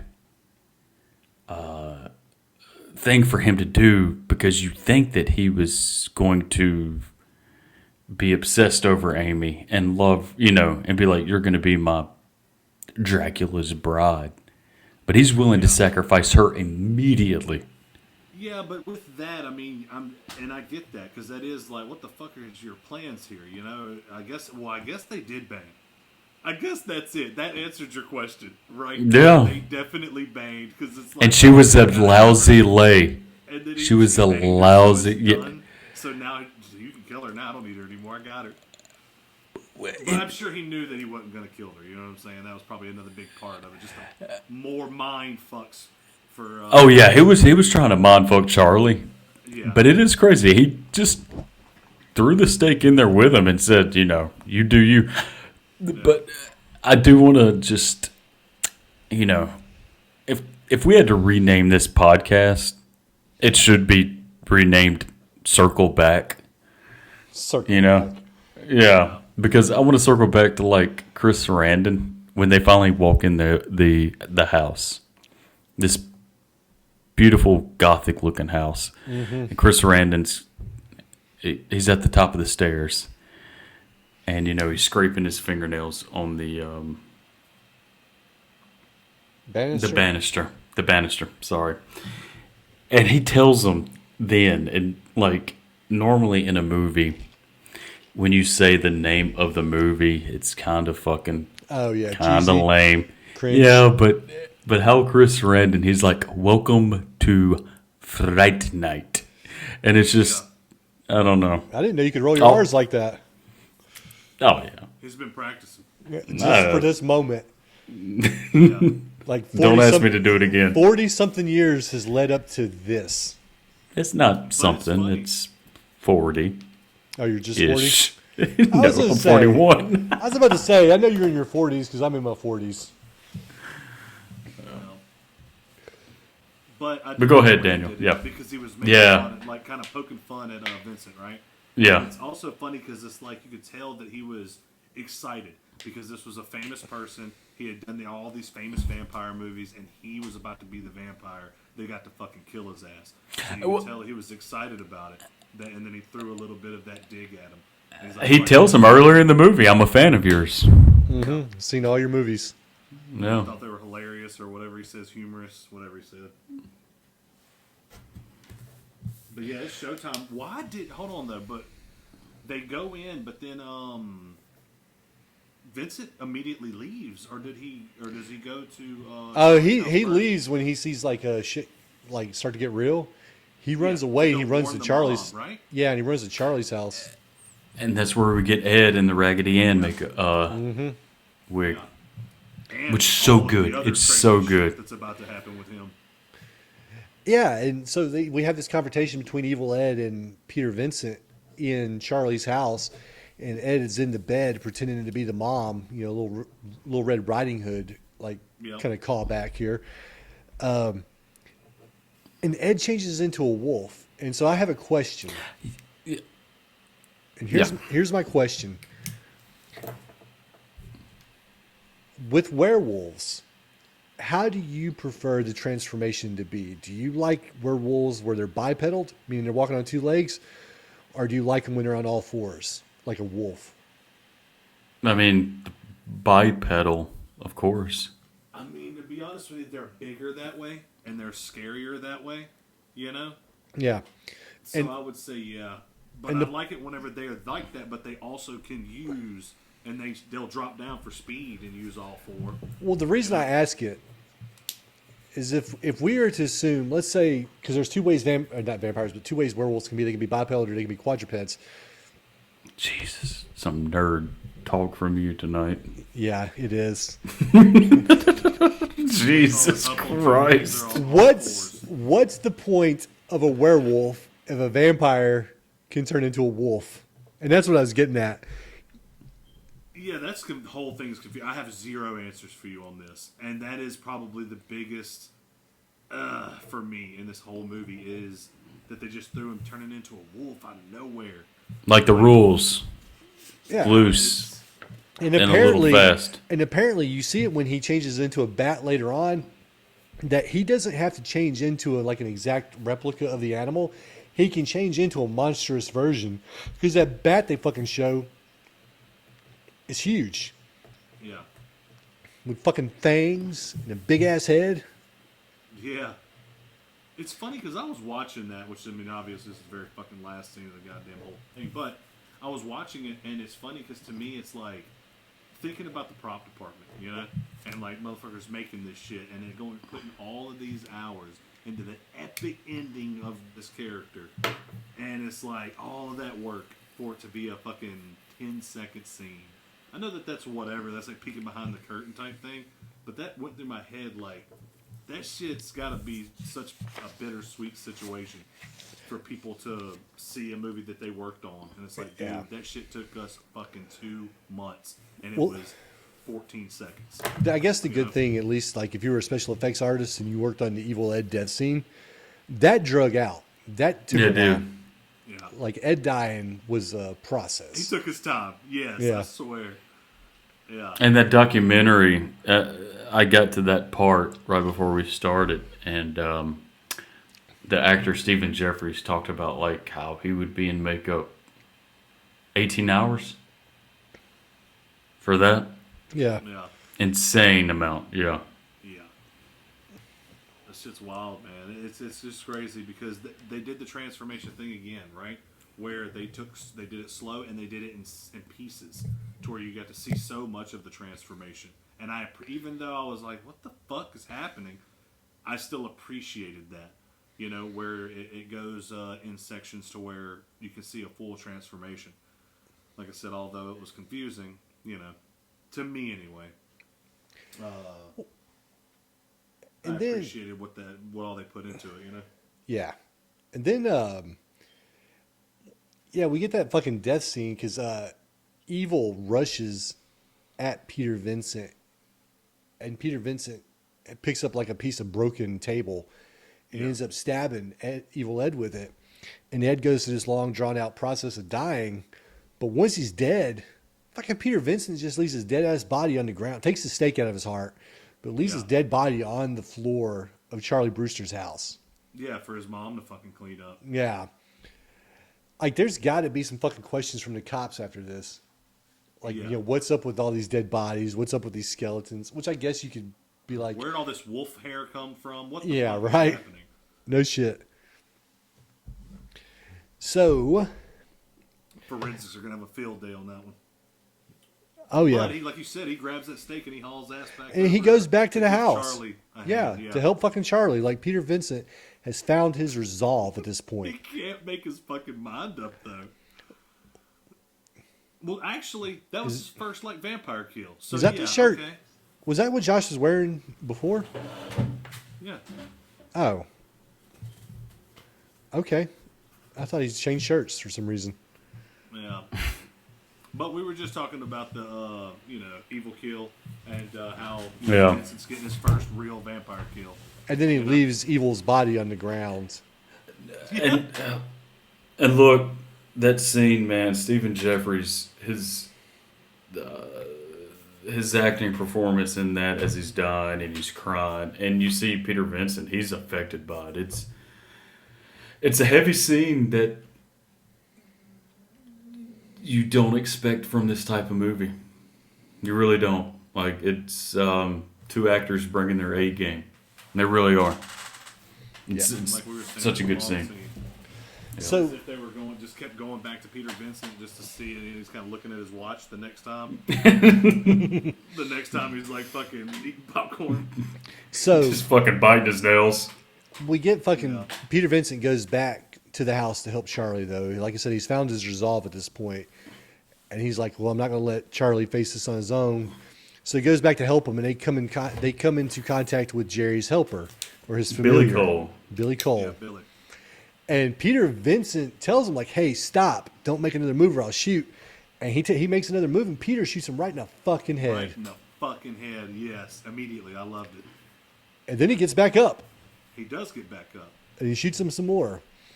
Yeah. And this is where I wonder what Billy Cole actually was, because they end up staking him through the heart.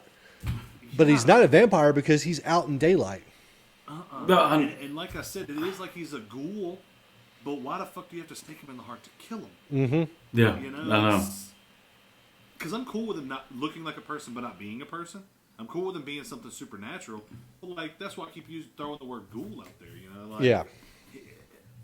You know. But he's very undefined. Yeah. Yeah. And then the shot to the head doesn't do it. Yeah. I mean, I guess the only other spot is the heart, but I don't know. It's weird. Strange, though. It is odd. Yeah.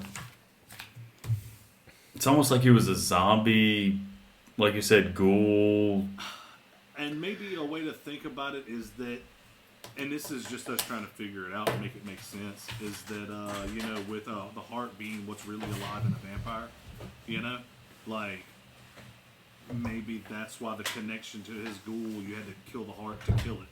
But it's weird it's weird to not have that answered and just be like, okay, cool, you know? But I loved the green goo.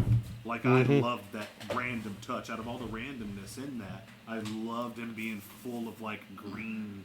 Yeah. Like, Yeah. I've seen this movie a lot.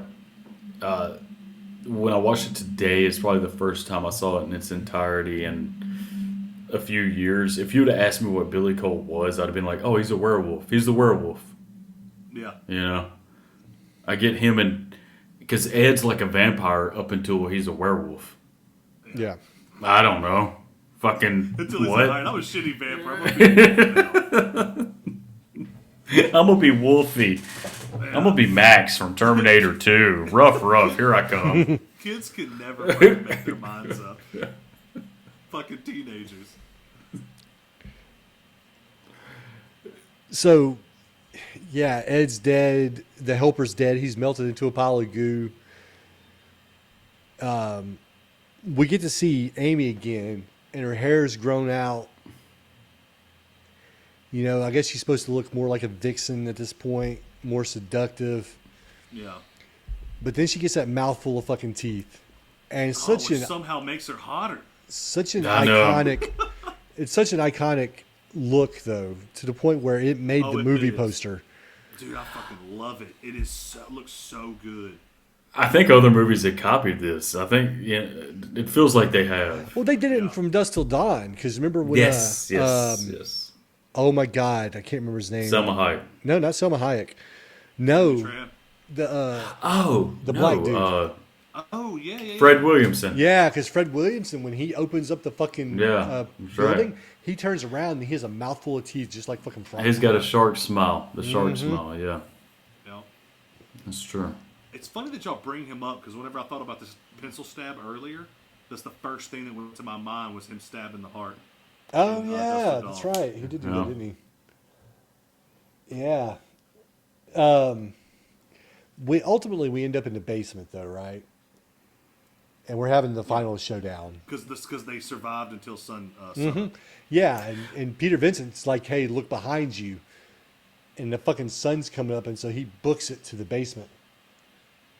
Which, okay, they establish the rules. Amy's a vampire. Vincent tells Charlie, if we kill Jerry before dawn, she'll be fine. And you can fill her titty and fuck her. You can keep not fucking her. Keep not fucking her. Keep being a pussy, Charlie. Yeah. They don't kill Jerry before dawn. Nope. But Amy still... Dawn is what kills Jerry. They don't No. make it in time. What kills Jerry is nobody understanding a fucking basement and having windows everywhere. I know. I got that. Let in sunlight. I got that in my notes also. There's a lot of windows in this basement, Ooh, Yeah. and they're everywhere. fucking a sunroom. No Jerry shit. set up his coffin in a sunroom. Yeah. Just painted the windows. Yeah. And you'd think that maybe you'd have a little more foresight and like, let me board these things up just in case like a random rock hits my window from a lawnmower or something. Nah, they're just flex sealing them bitches. That's fine. God damn it. The mom says, like, Jerry's got a live-in carpenter. It's his husband. Fucking Billy Cole. Do your job. Living Where I carpenter. put my coffin does not need to have breakable windows with sunlight. Yeah. You've lived 600 years. It's Let's like, I told you to spray pay paint attention. for today. Tomorrow you were supposed to board them up. What the fuck am I paying you for, Billy? Yeah, you get, and so you get this death scene with Jerry in this final confrontation where it's achieved by breaking the windows open. Yeah, we break all the windows. And the way he dies, like that part when he's melting and like his face skin is just kind of hanging on his skull. That's so good. Yeah. Yeah. Dude, I want to know how much they spent, like how much of their budget went towards like their special effects, because this movie like aced. They got an A plus on their special effects. Yeah. So it's just, and they have a lot. It's not like, oh man, you remember those two special effects? They were really good. Two big scenes, whatever. It's throughout the fucking movie, and it's It really done is. really well. Like we didn't even talk about whenever fucking Evil was reverting back from a wolf. Oh yeah, when he was person. changing back after he'd When been they killed. were reversing the melting of the wax hand, or however they did that Yeah. effect. That was they went through a lot of shit. But anyway, I'm not trying to backtrack us, but the effects are really good in this. That'd be circle back. Yeah, that's right. Circle back. But we got to give love to it because it's, like you said, it's throughout this whole goddamn movie. It really is. But yeah, Jerry dies. Amy and Charlie live happily ever after until the sequel, at least, and they finally get to fuck. Supposedly. We don't know that. Yeah. We don't know that. Allegedly. Allegedly. Yeah. And Peter Vincent gets his show back. Peter Francis gets a show And back. now that's what I'm trying to figure out. Like, how did he get his fucking show back? I don't know. Because it's a happy ending, okay? Okay, just let it be. But we do get the red That's how eyes they wrote it. Yeah. in the window, which is just Yeah. chef's kiss. And then you get the evil aunt, which, You're so cool, Brewster. yeah, I love it. I love it. I love it so goddamn much. It's so good. All right. Well, we're at the end of discussing Fright Night. Now we just got to get them ratings. I think we should save Daniel for last. There's always like an air of anticipation with Daniel's ratings. I think you'd agree with that, Josh. Well, yes and no. I am very curious as to hear what Daniel's ratings are, but I know they're not going to go past Well, a 4. it's funny because Let's Daniel not do all that, because Daniel- it seems like I've adjusted my shit. will tell you he loves the movie and then give it a 2. No, I really love this movie. 2.5. 2.5. No, it's going to be a 3. Let's give him. You want to go ahead, Josh? Yeah, I will. Pretty articulate. Thank you. Yes, sir. I mean, we've already gushed about this movie. We're like Charlie. We already came in our pants about this movie. There's not much else to say. I think, Sarandon is an absolute scene stealer. But everyone is in this movie, honestly. And this is like Tom Holland's love letter to Hitchcock. I mean, we went throughout this entire goddamn movie, didn't even mention the rear window aspect. That's Yeah, true. it is. And- yeah. Yeah. And And we it's fucking his talked love- about Hitchcock earlier. We did. We did. And I thought we would eventually get there, but we didn't. But that's just how good this movie is. And, this is Tom Holland doing Hitchcock mixed with his love of Vincent Price and Peter Cushing, and I'm surprised, like, I don't know, you and Daniel are covering a lot of older movies. I don't know if y'all have even covered many Vincent Prices or Peter Cushing's. 2. We covered The House of Usher and The Last Man on Earth. Okay, so y'all have covered. Yeah, we actually And did look- Last Been on Earth last night. There I we don't know if you go. want time frames out there and time frames to be broken, but you know, interesting tidbit. But I'll say this: the more we talked about it, and the more I realized what this movie kind of means to me. I think I gave Lost Boys 4.5. You did. If I gave Lost Boys 4.5, this one's a 4.5 too. Honest to God, it's. I love it. I love this movie. 4.5 stars. You know, I had debated on where I was going to fall on my star rating also. Just because I love Lost Boys. I love Fright Night. And it come down to, like, you know, which one did I like more? Or which one did I, you know, find myself watching more often? And that ended up ultimately being Lost Boys. Like I said, and it's like I said earlier, Lost Boys, those are the types of vampires that we want to be, right? If we became vampires, we want to have cool fucking dirt bikes, you know, live forever, never grow old, fucking live a party lifestyle. But Evil Ed, like I said, is probably the vampire that I turned out to be, a fucking nerd who gets killed, you know, before the end of the movie. But Fright Night is such a good movie. The effects, the acting, like we had talked about during the whole episode. Like, everybody in the movie's solid. There's nobody where you're just like, ooh, they take me out of the movie. You know, even the fucking cop that's only in the movie for like 5 minutes. I mean, like, everybody's hitting on what they're You delivering. remember him. You remember him. And the movie it's just so full of like great shots.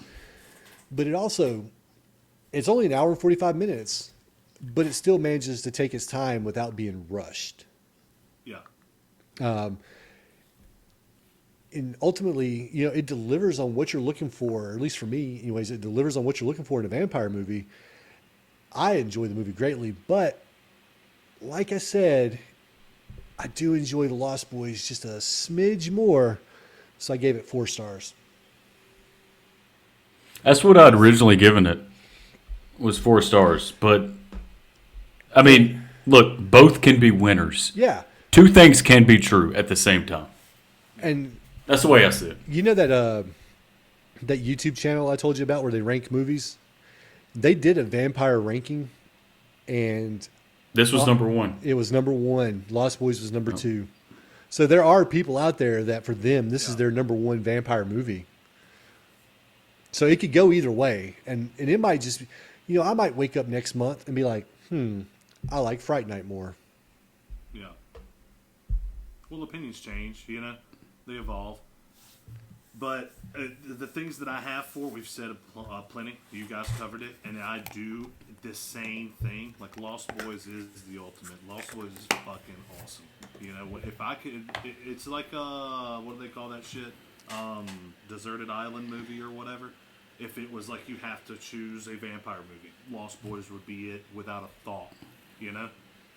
But if ever someone's asking me about, hey man, what are some good vampire movies, it's always Lost Boys, and every time is immediately followed by Fright Night. And the movie is so good. And I was excited about watching it again, because it had been I know that I had seen a clip of it this past Halloween, but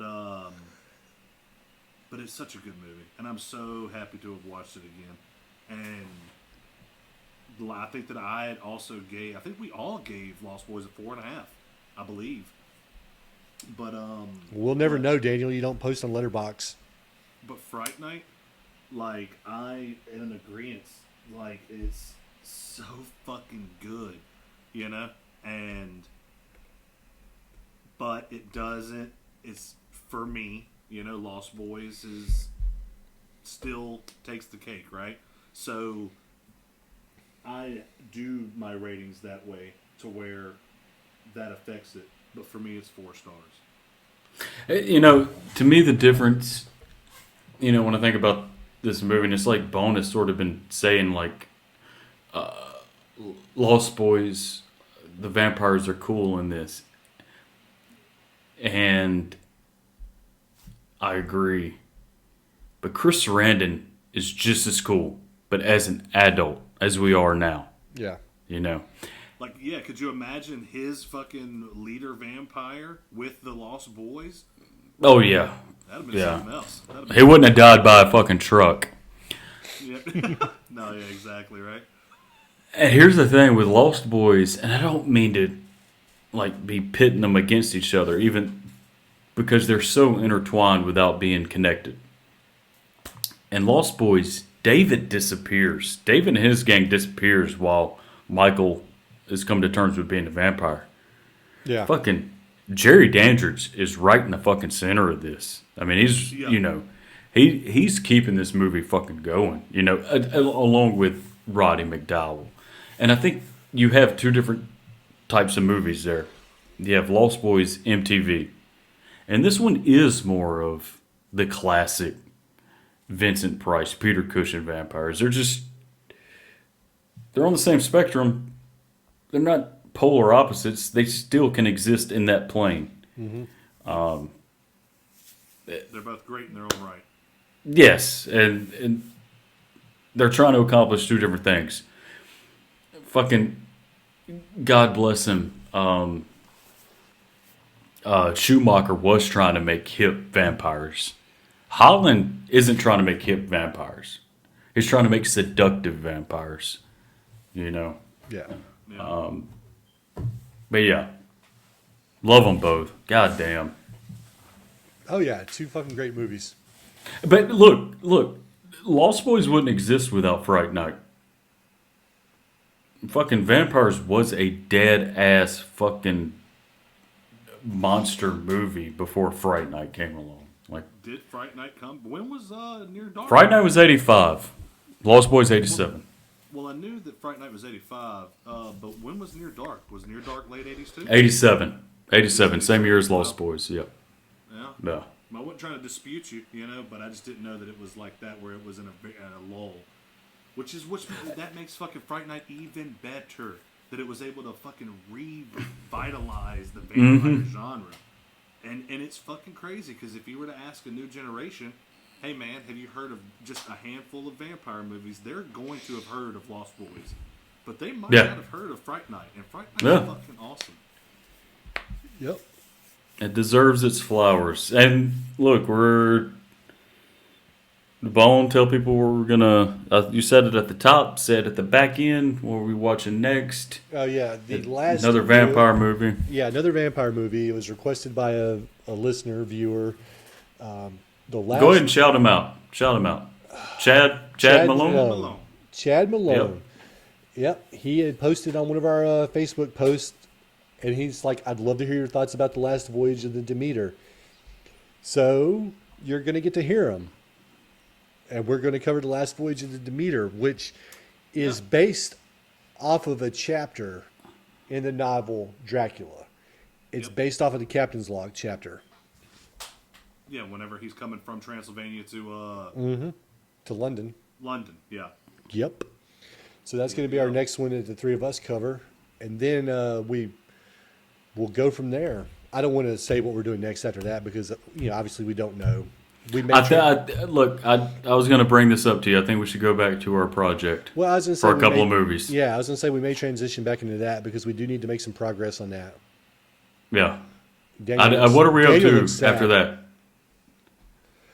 I don't know. You're our fucking historian. What year? Extreme Warriors was the last one we covered, right? And then we took a break? Yeah. Warriors was the last one, so we should. So we're at 88. So we're looking at either... Part 4 Halloween or Return of Michael Myers or Dream Master or first the New Blood. Oh no, the New Blood. This is the New Blood. The New Blood's next. Yep. That'd be fun to talk about. That would be fun to talk about. It's going to be New Blood, Dream Master, Return of Michael Myers. All right. So yeah, we could. See, those would be fun, and then we could take another break, knock those 3 out, take another break. Yeah, I'm good with that. All right. Well, Daniel, you got anything else? No, man, that's about it. Like we talked about a couple episodes ago, hopefully we're about to be starting a situation where I'm able to record on the boat, so you'll get a whole lot more episodes like this. I know you guys have been begging for them. Josh, you got Boxes are busting. Josh, you got anything else? No. I mean, I was gonna try to be cute and be like, well, first you want to make love to me, and now you don't. I want you to randomly make that joke in the middle of fucking Freddy's Dead, right? Just randomly. I mean, Get that quote down perfect, and then just. I got to get the quote down, and then I will. I promise you. Once I get the quote down, it's like, first you want to make love to me, and now you don't. Or the remake. If we do a remake block, which I would love to have this one in if we did, you could throw it in there. All right. Well, guys, that's it. Just I guess a few housekeeping notes. Make sure you follow us on the socials. VUT Podcast on Twitter. Very Unreasonable Things on Facebook. Very Unreasonable Things on Instagram. We'll let Josh fold his paper. He knew I stopped because of him. He fucking muted his mic. So, yeah, Twitter, Instagram, Facebook, Twitch, Very Unreasonable Things. We do live stream these episodes, and then we post them to a YouTube page, which isn't Very Unreasonable Things, which will be changed at some point. Josh, quit waving your fucking hands. Promises. I'll get to it eventually. Yeah, that's what you said about us becoming a professional podcast eventually. Like 70 episodes. Can you put a time frame on eventually? No, I guess not. And Exactly. We're trying to get it perfected, so I can't really put a time on perfection either. Thank you. But that's all we got, guys. Thank you, everybody, for listening, and we'll see you next time. Deuces. I love you. All right. We're still on Twitch, so No, go ahead and take us off that. I'm about to. Yeah, I'm, bye, Twitch. I'm downloading the episode so we don't lose it. All right. Thank you, everybody, for watching. Yeah, definitely do that. Yeah.